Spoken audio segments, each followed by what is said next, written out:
The crystal glasses clinked together as my father raised his drink, his eyes crinkling at the corners with a smile that didn't quite reach his eyes.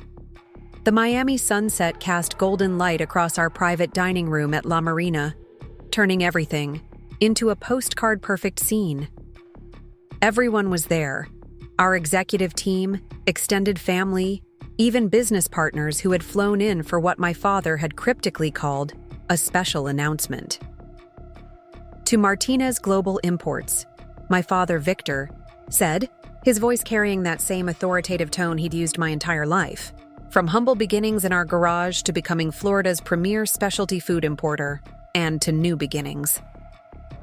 That's when he turned to look at my brother Marco, placing his hand firmly on his shoulder.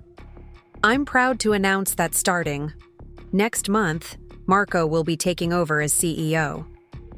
I felt the champagne turn sour in my mouth. 10 years of my life. 10 years of building our family business from a struggling small operation into a $68 million company. And just like that, with a smile and a toast, my father had handed it all to my brother. My brother who had spent the last decade bouncing between failed startups and exotic vacations. I maintained my smile, years of business negotiations having taught me to never let my true feelings show. I even raised my glass when everyone else did. But inside, something hardened.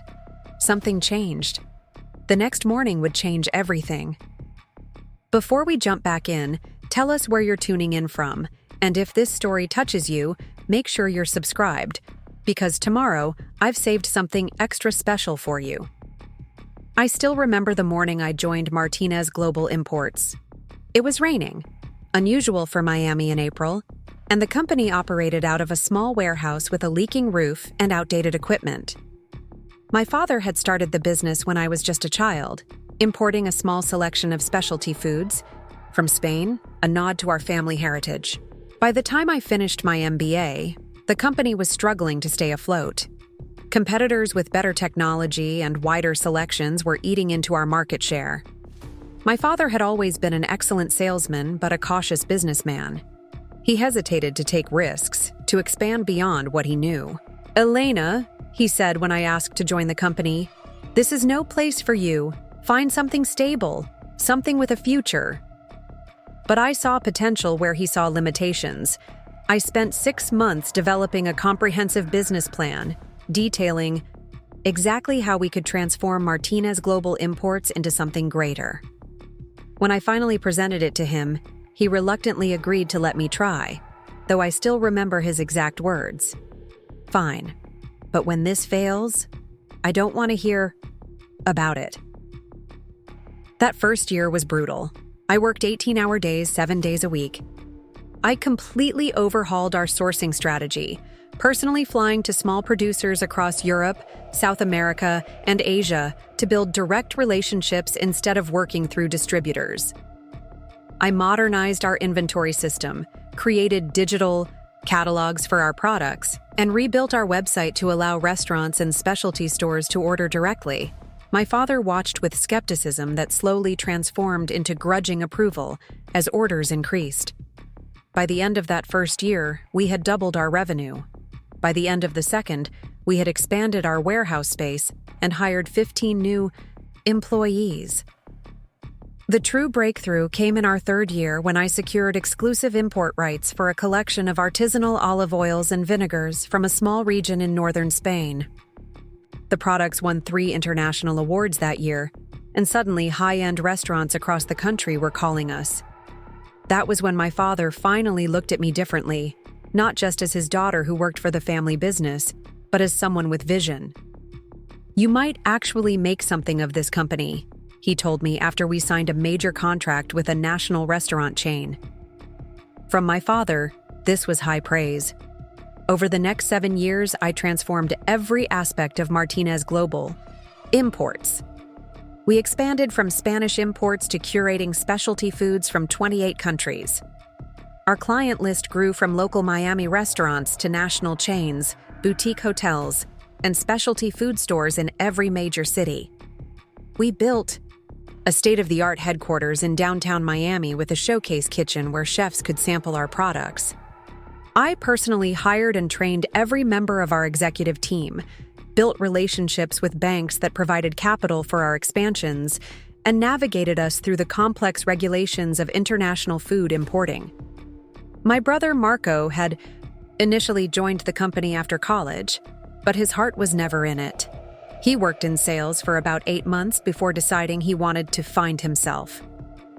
What followed was a string of failed ventures, a tech startup that never launched, a fusion restaurant that closed within a year, and most recently, a cryptocurrency investment scheme that I suspected had cost him most of his trust fund. Throughout it all, I noticed my father's soft spot for Marco never diminished.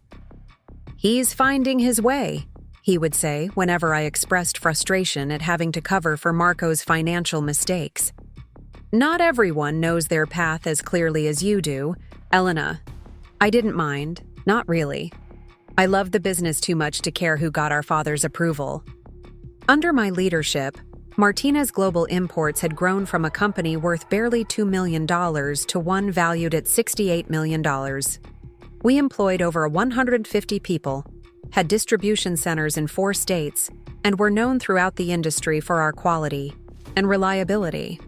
Which is why my father's announcement at that dinner felt like more than just a professional betrayal.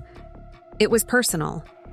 It was him looking at everything I had built and deciding that, in the end, it should go to his son. The morning after the dinner, I arrived at the office early. The Miami sunrise was just beginning to reflect off the glass buildings of the business district as I rode the elevator to our executive floor. I nodded to the few early arrivals, maintaining the same calm demeanor I always did. No one would know from looking at me that I had barely slept, that I had spent the night reviewing documents and making calls. I entered my office, with its view of Biscayne Bay that I had earned, and closed the door behind me. I had exactly 45 minutes before my father and Marco would arrive, before they would expect me to begin the transition process my father had outlined at the end of his announcement. I opened my laptop and pulled up the file I needed.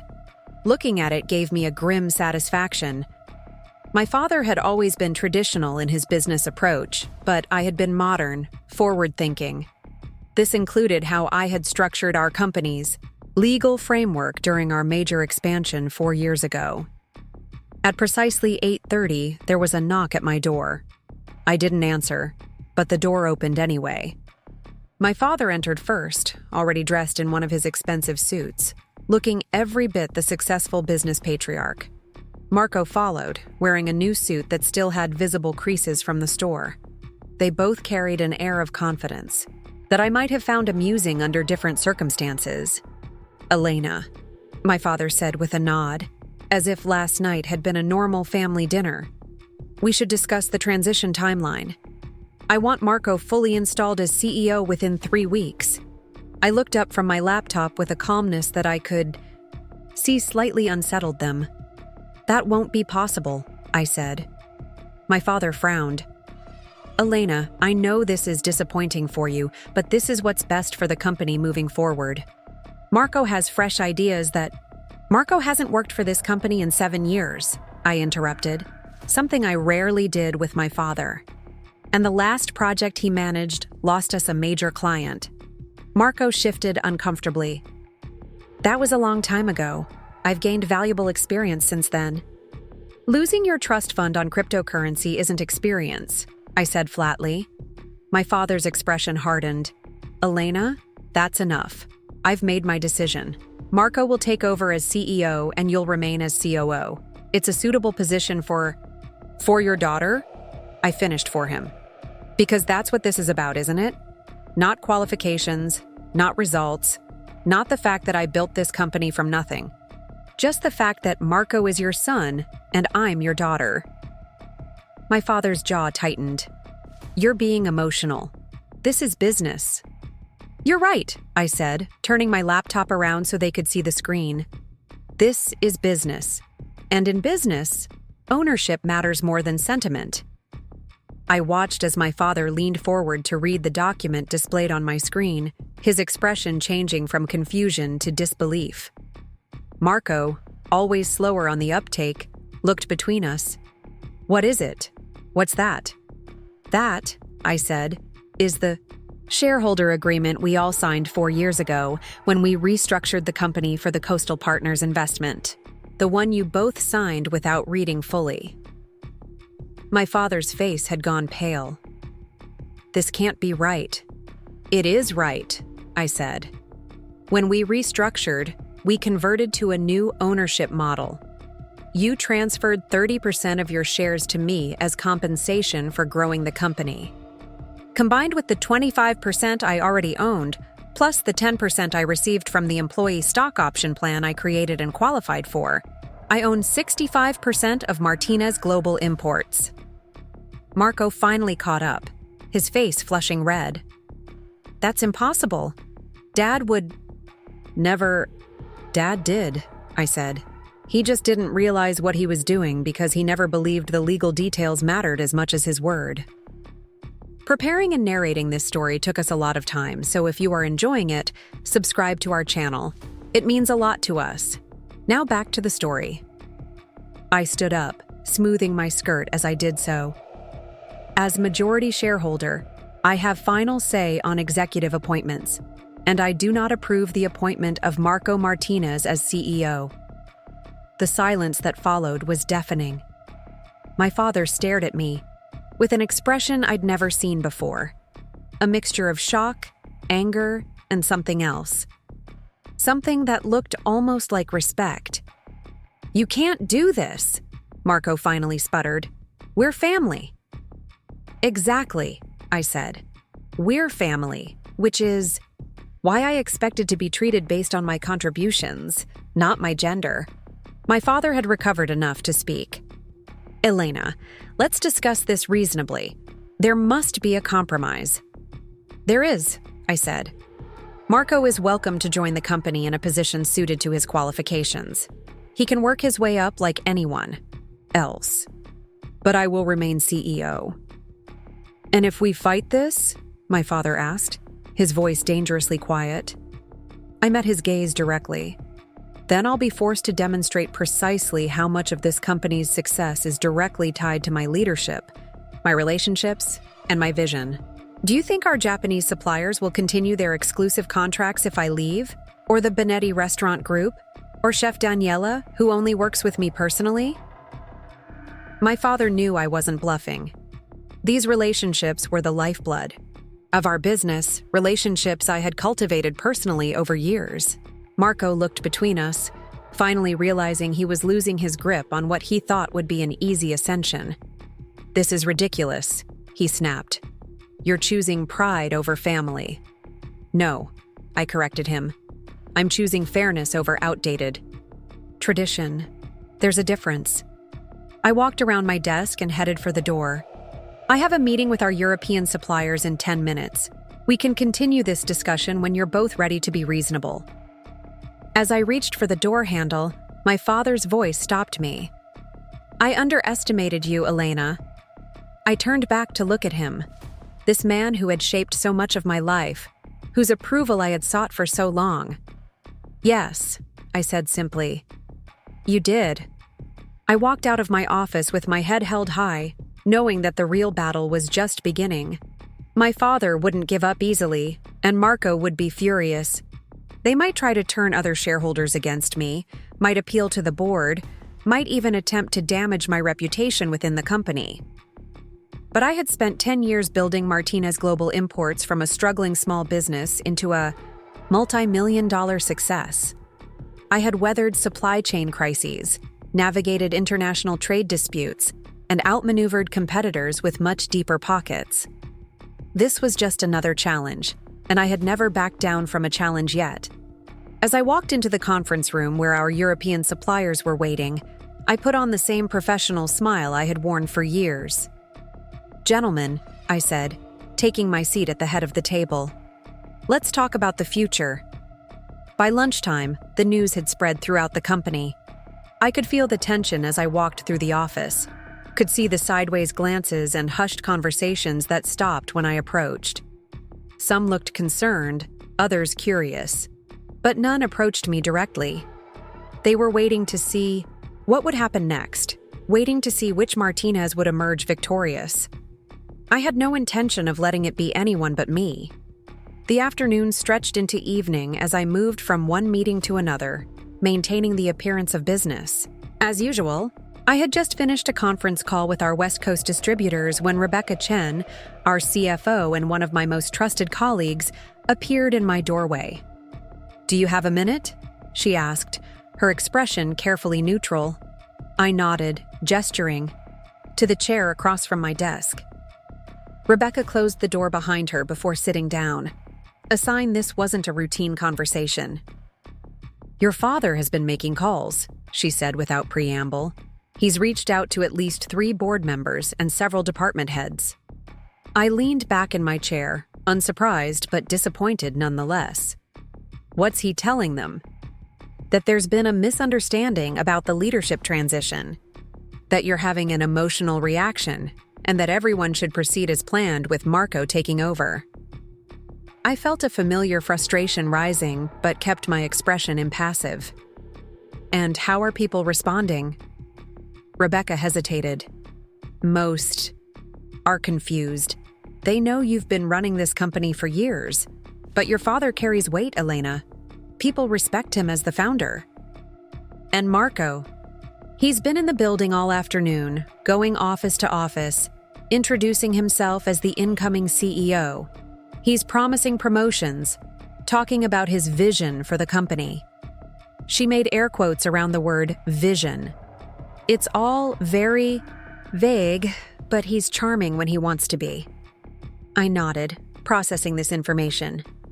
My father and brother were moving faster than I'd anticipated, trying to create a reality through perception rather than facts.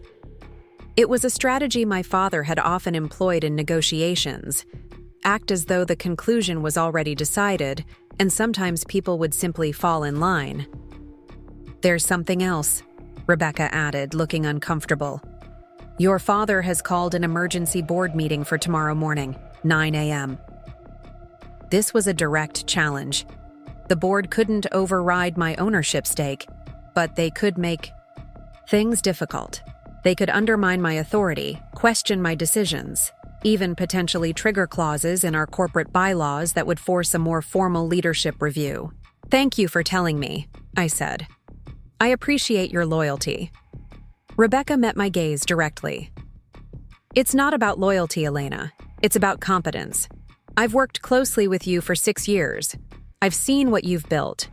Your brother spent 45 minutes in my office today and couldn't even explain our current financing structure." She shook her head in disgust. "This isn't about taking sides in a family dispute. This is about the future of the company all of us have worked to build." Her words warmed me, providing reassurance when I needed it most. "Will you do something for me? Quietly compile our performance reports for the past 5 years. Revenue growth, market expansion, client retention, profit margins, everything. And can you pull the records of the projects Marco managed during his brief time here?" Rebecca nodded, understanding immediately. "You'll have them within the hour." After she left, I turned to look out at the Miami skyline as dusk settled over the city. The lights were coming on in the surrounding buildings, each window representing other businesses, other people working late just like me. I wondered how many of them were also fighting to hold on to what they'd built. My phone vibrated with a text from my mother, Isabella. "Dinner at home tonight. 8 p.m. Please come." I hesitated before responding with a simple, "I'll be there." My mother had always been the peacemaker in our family, the one who smoothed over conflicts and found compromises. I wondered which side she would take in this dispute, or if she would insist there needn't be sides at all. I finished my remaining calls and reviewed the reports Rebecca sent over. They painted an even clearer picture of my contributions than I'd remembered. Under my leadership, Martinez Global Imports had experienced 300% revenue growth in 5 years. We'd expanded from 3 primary supplier countries to 28. Employee retention was at 92%, well above industry average. Meanwhile, The two projects Marco had managed during his brief employment had both underperformed projections by more than 40%. Armed with this information, I left the office just after 7, driving my Audi through the familiar streets of Miami, toward my parents' home in Coral Gables.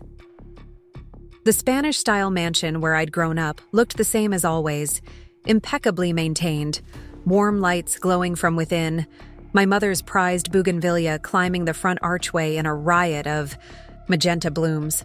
I parked beside my father's Mercedes in the circular driveway and took a moment to compose myself before going inside. This would be different from our confrontation at the office. This would be personal, not professional, and the lines between the two had always been blurry in our family. My mother greeted me at the door with a warm embrace. "Elena, I'm so glad you came," she said, her accent still noticeable despite decades in Miami. She looked elegant as always in a simple black dress, her silver-streaked dark hair pulled back in a sophisticated knot. She searched my face with concern. "Your father and Marco are in the study." "Of course they are," I murmured, following her through the familiar hallways of my childhood home. The study had always been my father's domain, the place where he conducted business after hours, where he made decisions that affected our family and company. It was no accident that he had chosen this setting for tonight's discussion. They both looked up as I entered, my father seated behind his imposing mahogany desk, Marco in one of the leather chairs across from him. They had clearly been in deep conversation and didn't bother to hide their irritation at being interrupted. "Elena," my father acknowledged me with a nod. "Sit down." I remained standing. "I'd prefer to know what this meeting is about first." My father exchanged a glance with Marco before responding. "Your mother thought it would be good for us to discuss things as a family, away from the office." "Discuss things," I repeated. "You mean discuss how you tried to remove me from the company I built? Or discuss how you're now trying to undermine me with the board and staff?" Marco scoffed. "Always so dramatic, Elena. This is exactly why Dad thinks—" "I don't actually care what Dad thinks right now," I interrupted, turning my focus to my father. "You called an emergency board meeting for tomorrow. What exactly do you hope to accomplish?" My father leaned forward, his hands clasped on the desk. "The board needs to understand that this transition is in the best interest of the company. Marco brings fresh perspectives, new energy." "Marco brings nothing," I said flatly. "He has no experience, no expertise, and no relationship with our clients or suppliers. The last project he managed for us lost money and damaged our relationship with the Gonzalez Restaurant Group, a relationship I had to personally repair." Marco stood up, his face flushing. "That was 8 years ago. I was just out of college."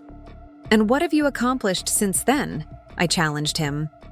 "Your tech startup failed before it launched. Your restaurant closed within a year. And from what I hear, your cryptocurrency investments have depleted most of your trust fund. What exactly qualifies you to run a $68 million company?" "That's enough," my father said sharply. "I built this company from nothing. It's my legacy, and I have the right to decide who leads it into the future." "You started this company," I corrected him. "I built it into what it is today. When I took over, we were worth barely $2 million and losing market share every quarter. Now we're the industry leader in specialty food imports. That happened because of me, not you, and certainly not Marco." My father's expression darkened. "You've changed, Elena. Success has made you arrogant." "No," I said quietly. "Success has made me confident. There's a difference." My mother, who had been watching this exchange with a pained expression, finally spoke. "Please, all of you, we're family. Surely we can find a solution that works for everyone." I turned to her. "I offered a solution this morning. Marco is welcome to join the company in a position appropriate to his qualifications. He can learn the business properly, contribute meaningfully, and perhaps someday earn a leadership role." but I will not step aside as CEO." "That's unacceptable," my father snapped. "The decision has been made." "No, it hasn't," I said firmly. "As majority shareholder, I have final say on executive appointments. We can go around in circles all night, but that fact won't change." Marco looked at my father. "I told you she wouldn't be reasonable. We need to take this to the board." My father nodded in agreement, but I could see uncertainty in his eyes. He was a businessman above all else, and he knew that fighting a majority shareholder was an uphill battle at best. "The board can't override my ownership stake," I reminded them, "but they will be very interested in these." I pulled out the performance reports Rebecca had prepared and placed them on the desk. These show my contributions to the company over the past 5 years. They also show Marco's performance during his brief employment with us. Marco reached for the reports, flipping through them with growing anger. "This is a hit job. You've manipulated these numbers to make me look bad." "Those are the official company reports," I said calmly. "The same ones we submit to our investors and financial institutions. If you're suggesting I've falsified our financial records, that's a very serious accusation." My father took the reports from Marco, reviewing them with a practiced eye. I could see the moment he registered the truth of what they showed. His jaw tightened almost imperceptibly. "This doesn't change anything," he said, but with less conviction than before. "A company needs more than just financial performance. It needs vision, relationships, legacy. All of which I've provided," I said. "Our client relationships are stronger than ever. Our supplier network has expanded globally. And as for legacy, what exactly do you think I've been building for the past 10 years? My mother stepped forward, placing a hand on my father's shoulder. "Victor, perhaps we should consider what Elena is suggesting. Marco could join the company, learn from his sister." "No," Marco interrupted vehemently. "I'm not working under her. Dad promised me CEO, not some entry-level position where Elena gets to lord her authority over me." I looked at my brother, really looked at him, seeing past the facade of confidence to the insecurity beneath. "This isn't about you, Marco. It's not even about me. It's about what's best for the company and its 150 employees who depend on us for their livelihoods." "Don't pretend this is about the employees," Marco shot back. "This is about your ego, your need to control everything." "If I needed to control everything," I said evenly, "I would have fired you the first time you failed instead of covering for your mistakes. I would have opposed Dad bringing you back now instead of offering you a position. This isn't about control, Marco. It's about earning your place rather than expecting it to be handed to you." My father stood up suddenly, ending the discussion. "This isn't getting us anywhere. We'll continue this conversation at the board meeting tomorrow." He fixed me with a stern look. "I suggest you reconsider your position before then, Elena. Family businesses require family loyalty." "Loyalty goes both ways," I replied, meeting his gaze without flinching. "Good night, Dad. Mom, I'm sorry dinner didn't work out." I kissed my mother's cheek and walked out, ignoring Marco's angry glare. As I drove back to my downtown condo, I felt a complex mix of emotions: anger, disappointment, determination, and an unexpected sense of liberation. For years, I had sought my father's approval, had worked to prove myself worthy of the Martinez name and legacy. Now I realized I had surpassed it. I had created my own legacy, one built on results rather than tradition. My phone buzzed with a text from Rebecca. "Department heads are asking questions about tomorrow's board meeting. How should we handle this?" I pulled into the parking garage of my building before responding. "Full transparency, share the performance, reports with them. Let them know I remain CEO and am committed to our growth strategy." I had barely stepped into my condo when my phone rang. It was Miguel Vega, one of our longest-serving board members and a close friend of my father's. "Elena," he began without preamble. "I've just gotten off the phone with your father. He seems to think tomorrow's meeting will result in your replacement as CEO." "That's not going to happen, Miguel," I said, kicking off my heels and sinking onto my sofa. "I own majority shares in the company." "Yes, that's become clear," he said, his tone carefully neutral. "Your father wasn't aware of the full implications of the restructuring 4 years ago." "My father signed documents he didn't bother to—" "Read carefully," I corrected. "That's not my responsibility." Miguel was silent for a moment before continuing. "This is an uncomfortable situation for the board, Elena. We value your leadership, but Victor is the founder. He carries significant influence, even without majority ownership." I understood what he was really saying. The board was caught in the middle of a family power struggle and trying to determine which side to take. "I appreciate your concern, Miguel, but let me be clear. I have no intention of stepping down as CEO. The company's performance under my leadership speaks for itself. If the board has concerns about my abilities, I'm happy to address them directly tomorrow." "And your brother?" Miguel asked cautiously. "Marco is welcome to join the company in a role suited to his experience level," I said. "He's not qualified to be CEO." Another pause. "Your father won't accept that easily." "I know," I acknowledged. "But this isn't about what my father will accept. It's about what's best for Martinez Global Imports." After ending the call, I walked to my floor-to-ceiling windows, looking out at the Miami skyline glittering against the night sky. Somewhere out there, my father was likely making more calls, trying to salvage his plan. Marco was probably complaining to anyone who would listen about his unfair treatment. And tomorrow, it would all come to a head in the boardroom. I needed to be prepared. I spent the next several hours planning my strategy for the board meeting. I reviewed our current projects, our growth projections, our key client relationships. I prepared a detailed presentation highlighting my vision for the company's future. Expansion into emerging markets, a new product line of sustainable specialty foods, potential acquisition of a smaller competitor on the West Coast. By the time I finally went to bed, it was past midnight, but I felt oddly at peace. Tomorrow would be challenging, perhaps even painful, but for the first time since my father's announcement, I wasn't afraid. I had built something valuable, something worth fighting for, and I would not surrender it without a battle. Morning arrived with a text from my mother. "Be kind today.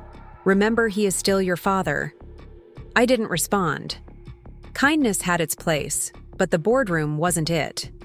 Today required strength, clarity, and unwavering confidence. I dressed carefully, in a tailored navy suit, professional, powerful, but not flashy. I pulled my dark hair back into a sleek low bun and applied minimal makeup. Today wasn't about appearances. It was about substance. When I arrived at the office, the atmosphere was thick with tension. Employees watched me pass with a mixture of curiosity and concern. They had picked up on the power struggle, sensed the uncertainty about their future leadership. I made a point of greeting each person by name, projecting calm confidence. Rebecca met me at the elevator. "They're already in the conference room," she said in a low voice. "All board members present, plus your father and Marco." I nodded, unsurprised that they had arrived early to set the stage. "And the materials I requested?" "Distributed to everyone's tablets, as you asked. Current performance metrics, growth, projections, and the leadership transition protocol from our corporate bylaws." She handed me a tablet of my own.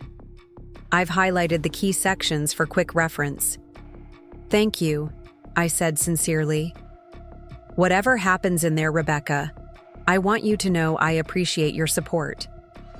She gave me a rare smile. "It's not support, it's self-interest. I like working for a competent boss."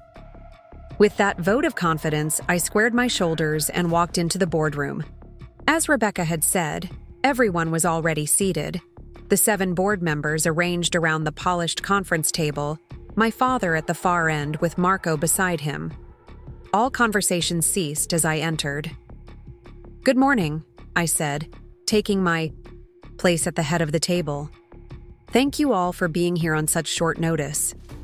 My father cleared his throat. "I called this meeting to address the leadership transition we announced earlier this week. There seems to be some confusion about the process." I met his gaze directly.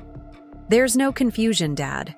As majority shareholder, I have final approval on executive appointments. I do not approve the appointment of Marco Martinez as CEO."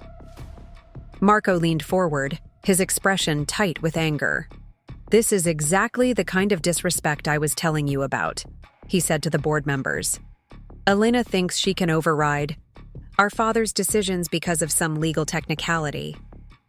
"It's not a technicality, Marco," I said calmly. "It's corporate governance.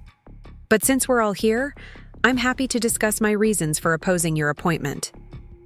I turned to address the board directly. "Martinez Global Imports has experienced unprecedented growth under my leadership. We've expanded into 25 new markets, increased our revenue by 300%, and maintained profit margins well above industry average." I tapped on my tablet, bringing up the performance charts on the large screen at the end of the room. These are our growth metrics over the past 5 years. As you can see, we've consistently outperformed industry benchmarks in every category. Board member Sofia Reyes leaned forward, studying the data. "These results are impressive, Elena. No one disputes your contributions to the company."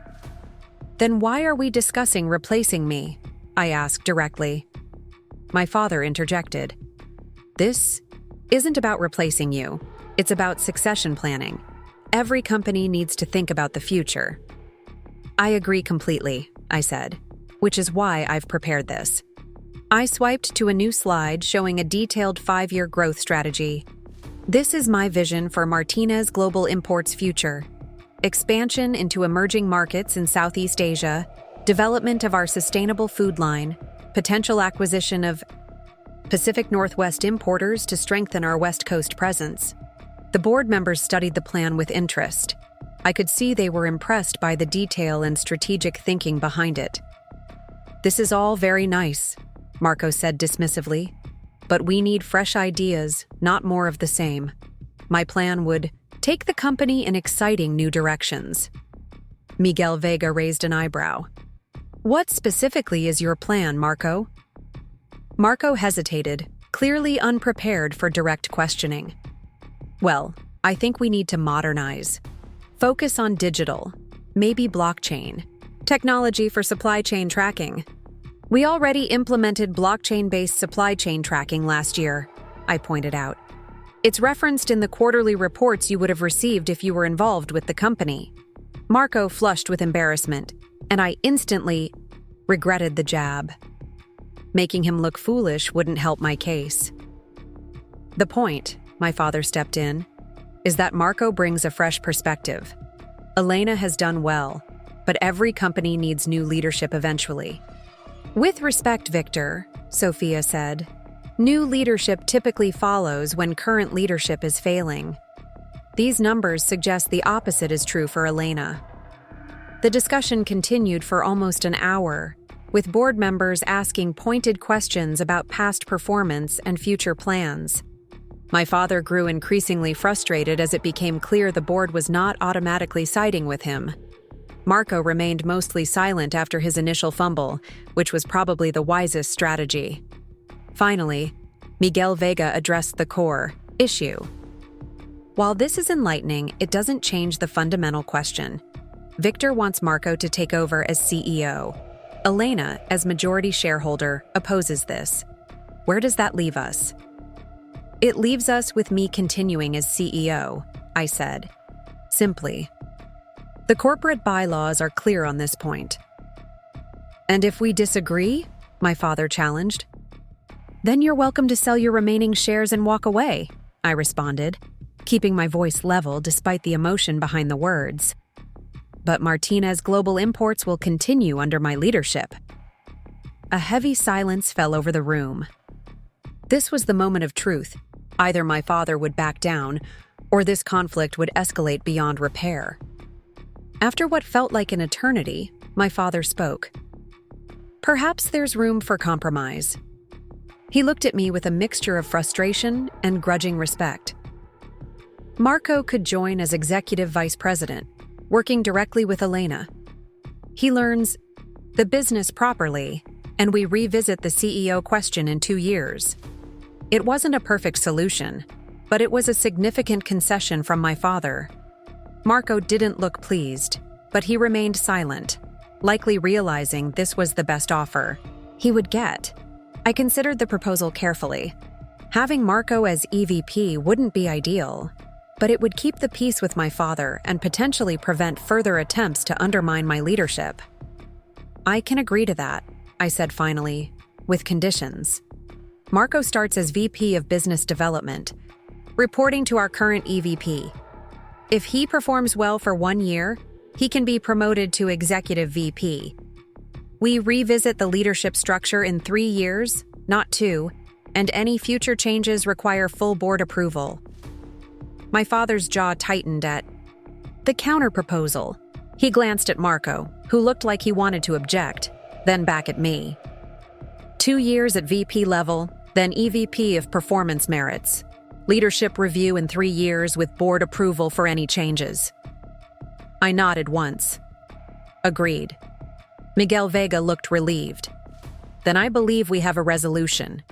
Elena remains as CEO, Marco joins as VP with a structured promotion path, and leadership succession will be revisited in 3 years with board oversight.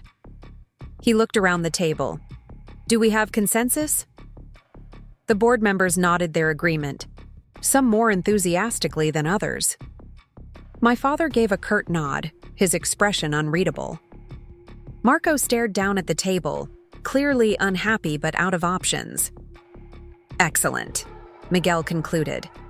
I suggest we formalize this agreement in writing before the end of the week. In the meantime, business continues as usual under Elena's leadership.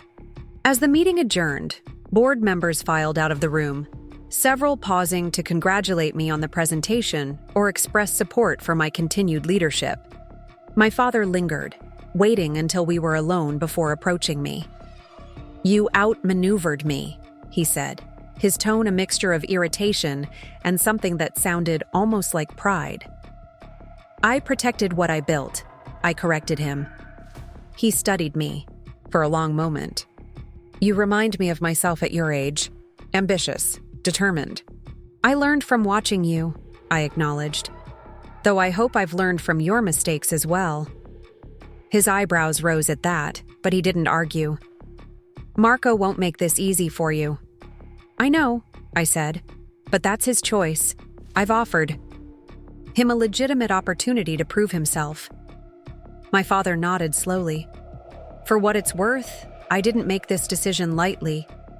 I thought it would be easier for everyone if Marco had a clear role." "Easier isn't always better," I said. "And some things need to be earned, not given." He held my gaze for a moment longer, then turned to leave. At the door, he paused. "Your mother wants us all for dinner on Sunday. She thinks we need to heal as a family." Despite everything, I smiled slightly.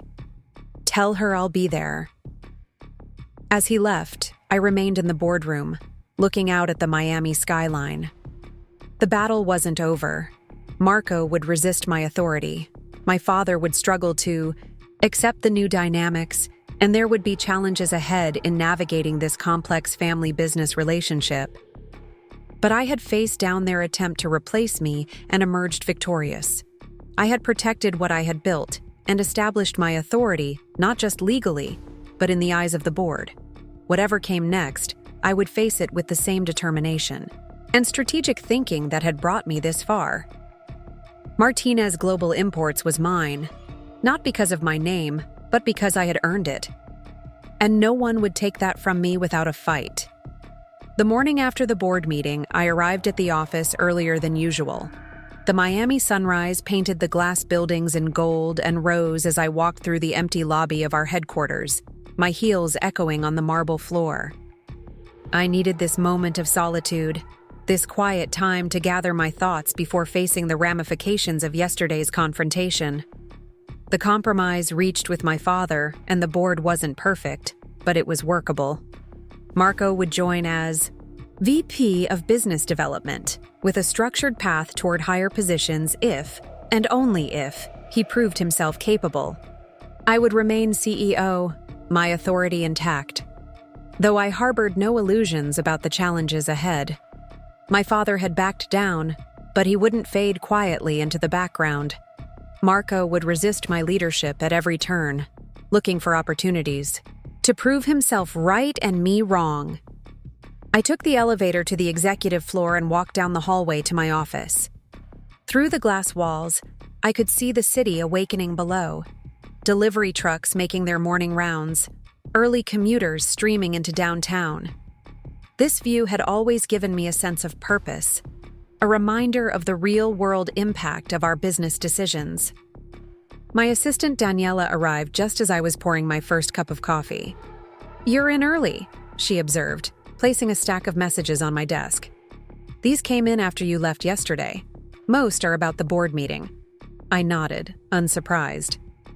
News traveled fast in business circles, especially when it involved drama at a successful company.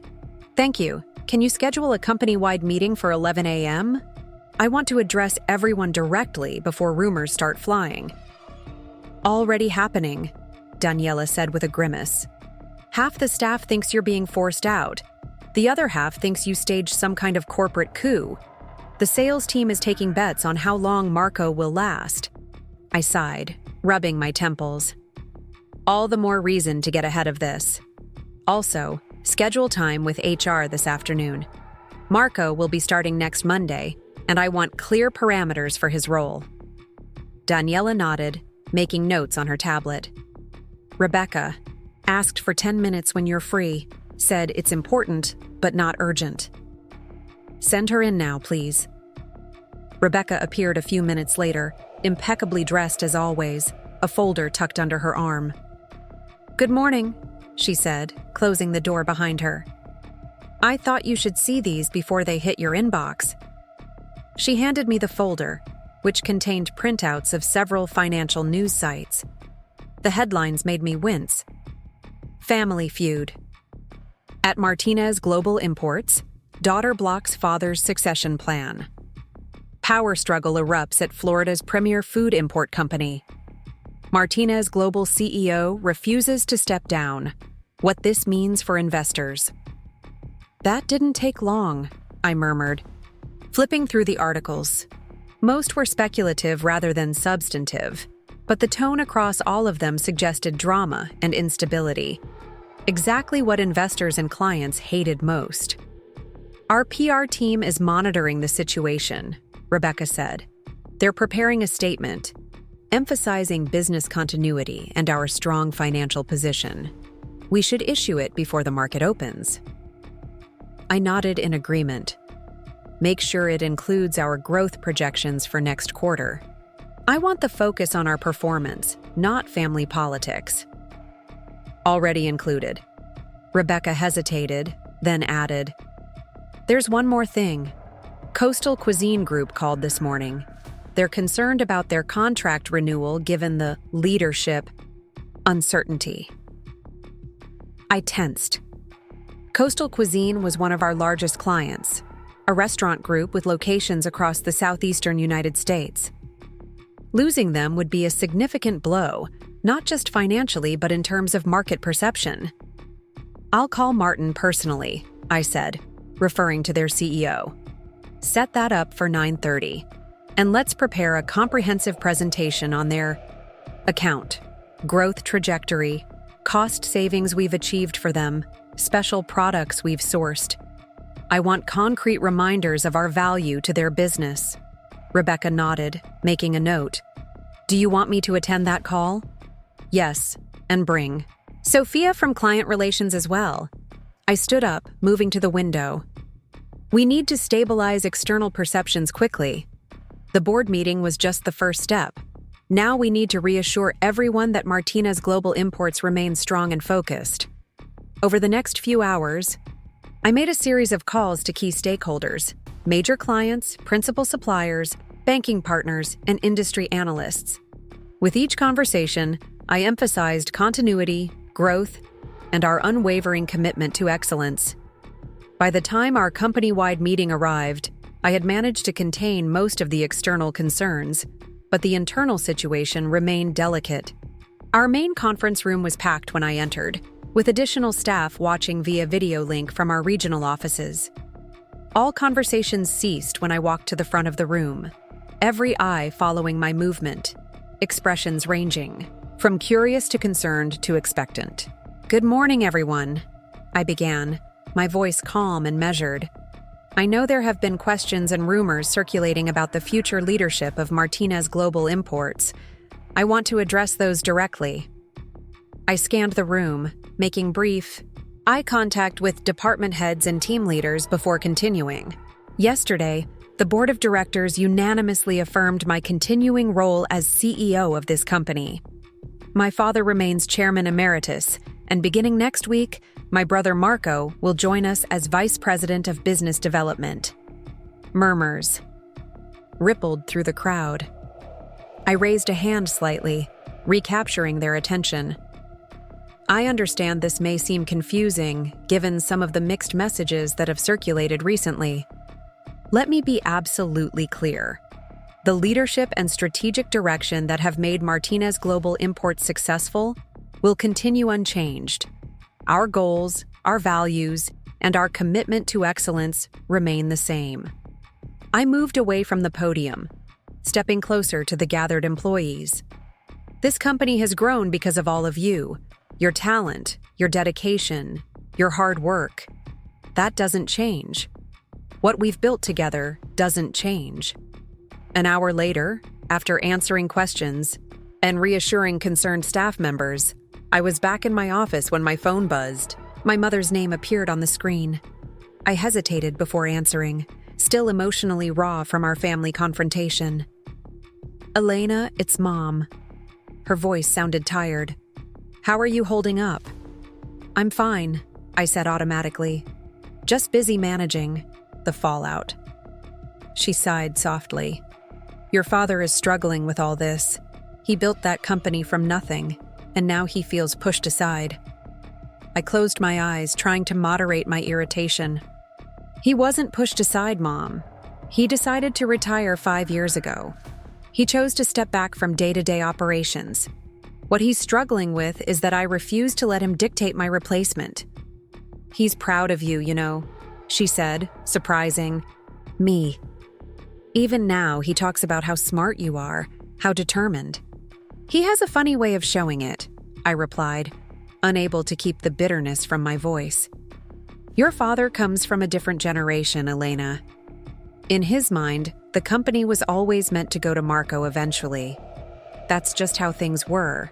Done in his family, in his world. Well, his world has changed, I said firmly.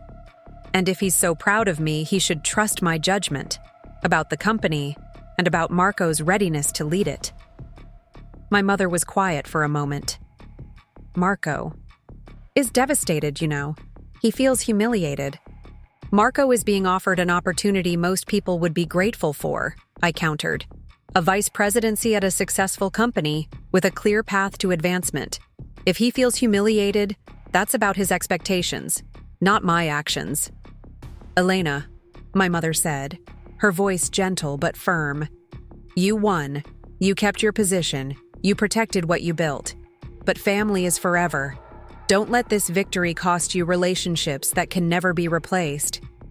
Her words struck a chord I wasn't prepared for. In the heat of the battle, I had focused entirely on protecting my role and the company I'd built. I hadn't allowed myself to consider the longer-term consequences for our family dynamics. I'll try, I said finally, but it goes both ways.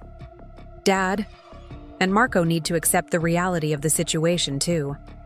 I know, she assured me. I'm working on them too. Sunday dinner is still on. Please come. It won't be easy, but it's necessary." After hanging up, I sat motionless, staring at the collection of awards and recognition that lined my office wall. Each plaque and trophy represented a milestone in the company's growth under my leadership. Expansion into new markets, innovation in supply chain management, industry recognition for excellence. I had earned every one of them through dedication, strategic thinking, and countless late nights. And yet, my mother's words lingered. Had I won the battle only to lose something more important? Was protecting my professional achievement worth the cost to my family relationships?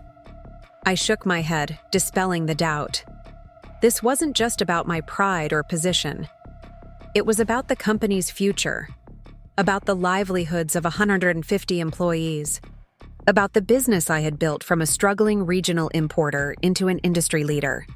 Marco wasn't ready for leadership, and my father's outdated notions of succession would have damaged everything we had worked for. The week passed in a blur of damage control and strategic planning. By Friday, the media attention had largely subsided, replaced by more current business news. Our stock price, which had dipped briefly following the leadership confusion, had rebounded to pre-controversy levels.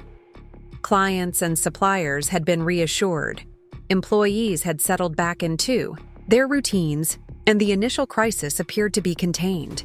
I had just finished reviewing the final draft of Marco's employment contract when Daniela informed me that my father had arrived and was asking to see me. I hadn't spoken to him directly since the board meeting 3 days earlier. "Send him in," I said, steeling myself for whatever might come. Victor Martinez entered my office with the same commanding presence he had always possessed. Shoulders back, head high, expression inscrutable. At 65, he remained physically imposing, his hair now silver, but his dark eyes as sharp and penetrating as ever. "Elena," he said with a nod, declining to sit when I gestured to the chair opposite my desk. "Dad," I acknowledged. "What can I do for you?" He surveyed my office slowly, taking in the view, the awards, the modern furnishings that reflected my taste rather than his more traditional preferences. "Your mother thinks we should clear the air before Sunday." I leaned back in my chair, waiting. If he had come to make peace, he would need to take the first step. He clasped his hands behind his back, a gesture I recognized from countless business meetings over the years. "I've been reviewing the company financials. Your performance has been impressive." Coming from my father, this constituted high praise. "Thank you," I said simply. "The expansion into Asian markets particularly." He shook his head slightly. "I would have considered that too risky, but the returns have been substantial." Allowed myself a small smile. Sometimes calculated risks yield the greatest rewards. He nodded, then finally sat down, his posture still rigid. "I built this company to leave a legacy for my children. Everything I did was with that intention." "I know that, Dad. When you were a little girl, you used to sit in my office drawing pictures while I made calls." His voice softened slightly at the memory. "You would listen so intently, then ask questions about the business that surprised me with their insight. Even then, I knew you were special." I remained silent, surprised by this unexpected reminiscence. "But business is business," he continued, his tone hardening again. "And in my experience, successful family companies need clear succession plans, clear hierarchies. They also need competent leadership," I countered. "Marco isn't ready."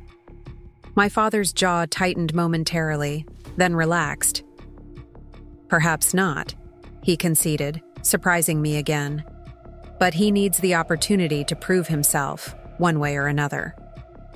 "That's what I've offered him," I pointed out. "A real position with real responsibilities and the chance to earn advancement." "Yes." He looked at me directly for the first time since entering my office. "Your mother thinks I should thank you for that." I raised an eyebrow.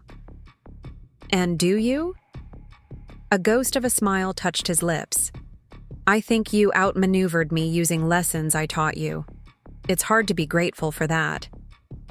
Despite everything, I found myself smiling in return. "You always said to use every advantage in negotiations." So I did. He stood up again, straightening his jacket. "Marco will start on Monday. He'll report to Eduardo in business development, as agreed. I've made it clear to him that his advancement depends entirely on his performance." I nodded, appreciating this concrete sign of acceptance, if not quite approval. "That's all I'm asking for, Dad. A fair chance for Marco to earn his place, the same way I earned mine." My father moved to the door, then paused. "The company is in good hands with you, Elena. I may not always agree with your methods, but I cannot argue with your results." It was as close to an apology as I was likely to get. "Thank you, Dad. That means a lot." After he left, I sat for a long time, processing the conversation. It wasn't complete reconciliation, but it was a start.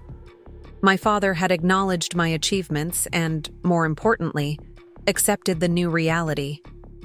Marco would have to prove himself rather than be handed leadership he hadn't earned. Sunday dinner at my parents' home was awkward but civil. Marco remained distant, speaking to me only when directly addressed, his resentment palpable but contained. My father made an effort to discuss neutral topics: baseball, local politics, my mother's charity work, carefully avoiding any mention of the company or recent events. My mother, bless her, worked overtime to maintain conversation and prevent uncomfortable silences. As we finished dessert, my mother's famous flan, a recipe passed down from her grandmother in Spain, Marco finally addressed the elephant in the room.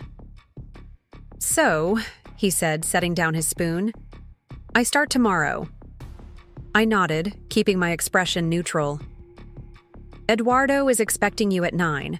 He'll get you set up and walk you through current projects." Marco's jaw tightened. "Eduardo used to report to me when I worked there before." "Eduardo is now our senior VP of business development," I said evenly.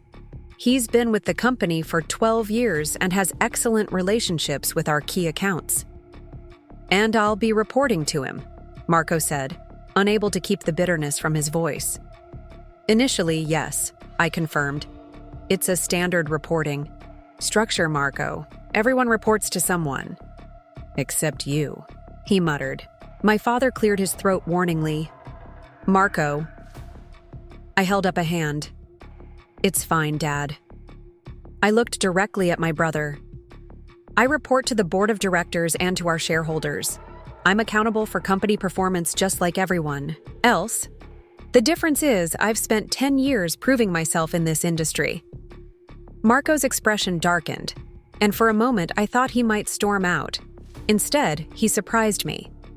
"Then I'll just have to prove myself too," he said, his voice steadier than before. "I'm not giving up on eventually leading Martinez Global. You should know that." I studied him, noting a determination I hadn't seen before. "Fair enough.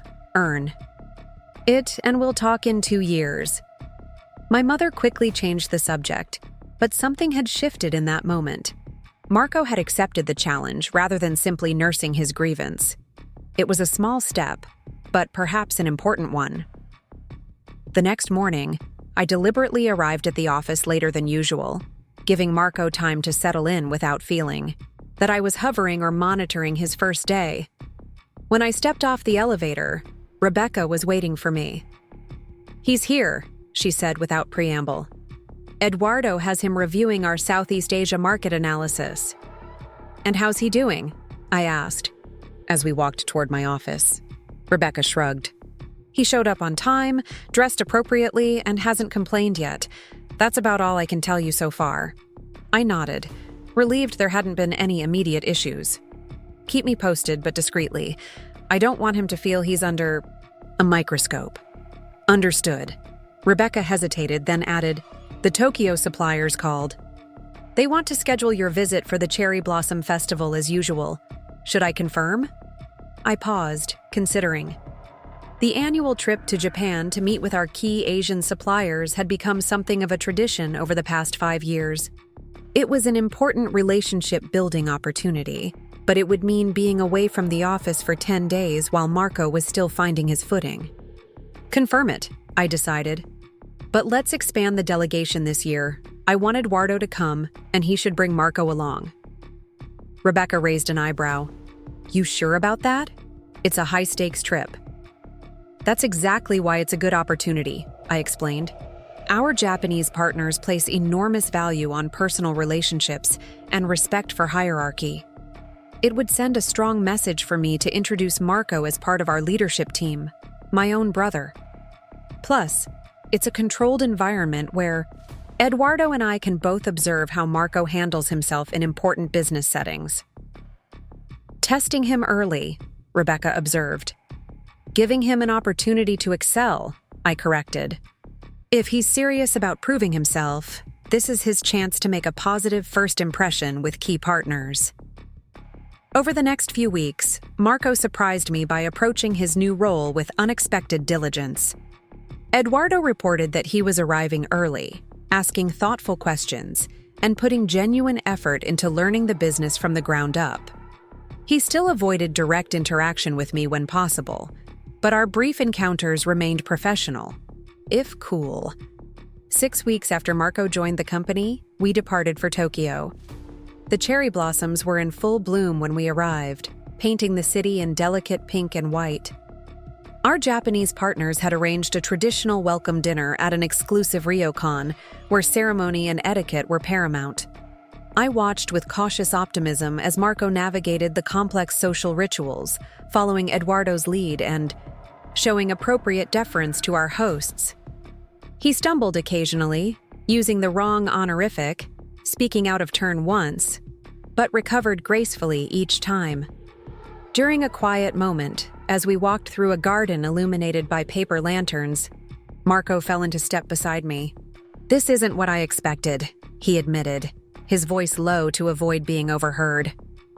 The trip? I asked. He shook his head. The job, the business. When Dad talked about it, he made it sound simpler somehow, more straightforward. I smiled slightly. Dad started small, importing products he was familiar with to clients he knew personally. The company has evolved since then.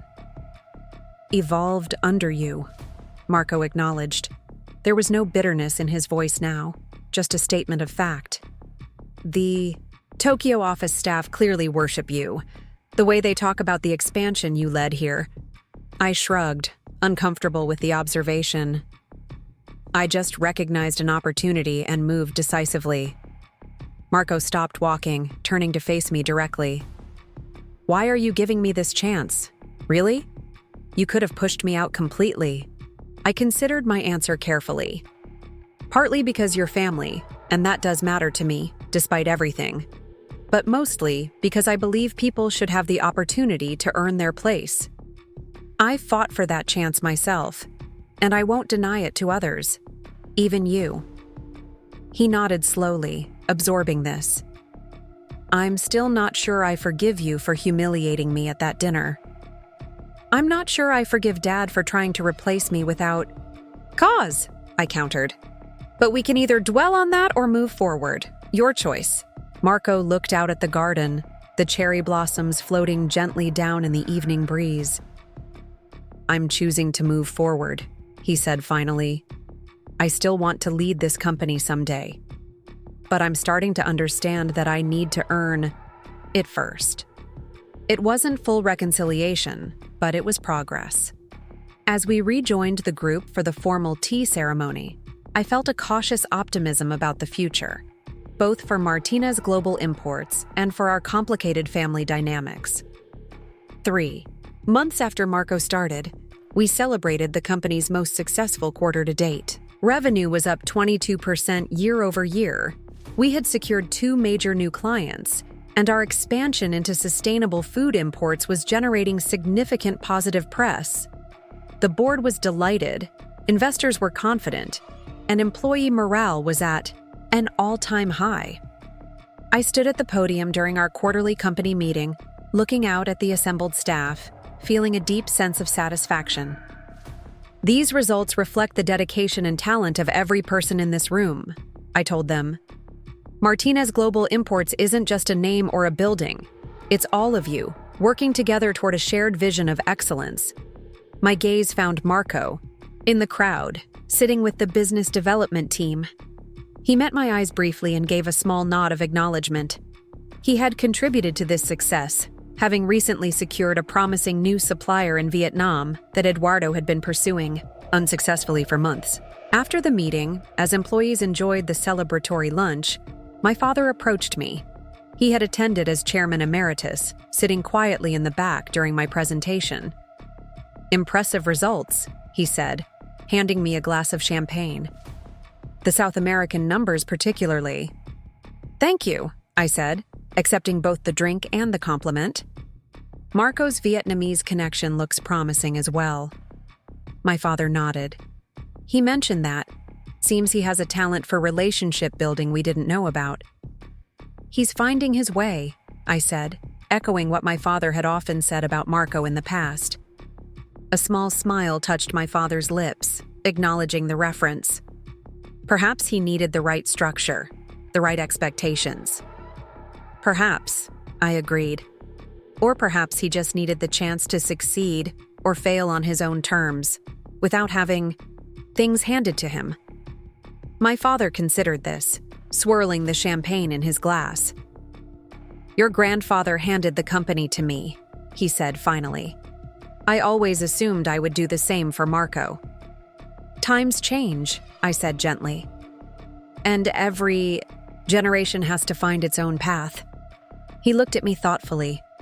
"You've found yours, built something even greater than what came before."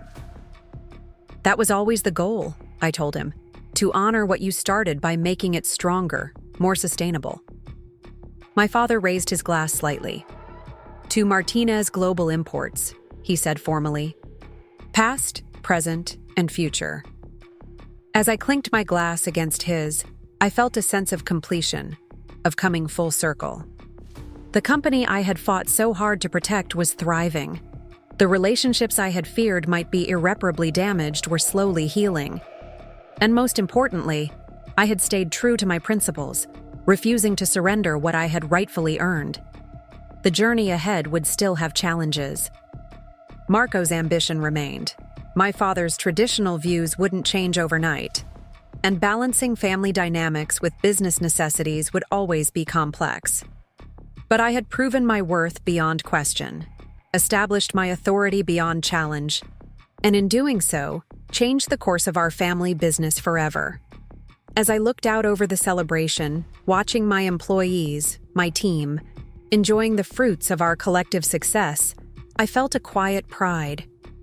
Martinez Global Imports was my legacy now, and I would continue to build it, strengthen it, and someday, when the time was right, pass it to a successor who had earned the privilege, just as I had. But that day was still far in the future.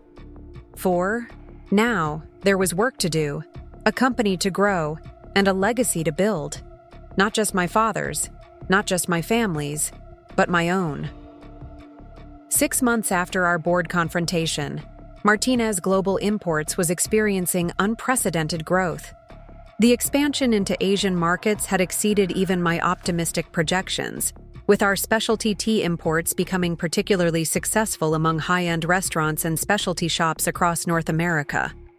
Our sustainable food initiative had garnered attention from industry publications, positioning us as forward-thinking innovators in a traditionally conservative industry. Most surprising of all, Marco was proving himself more capable than I had anticipated.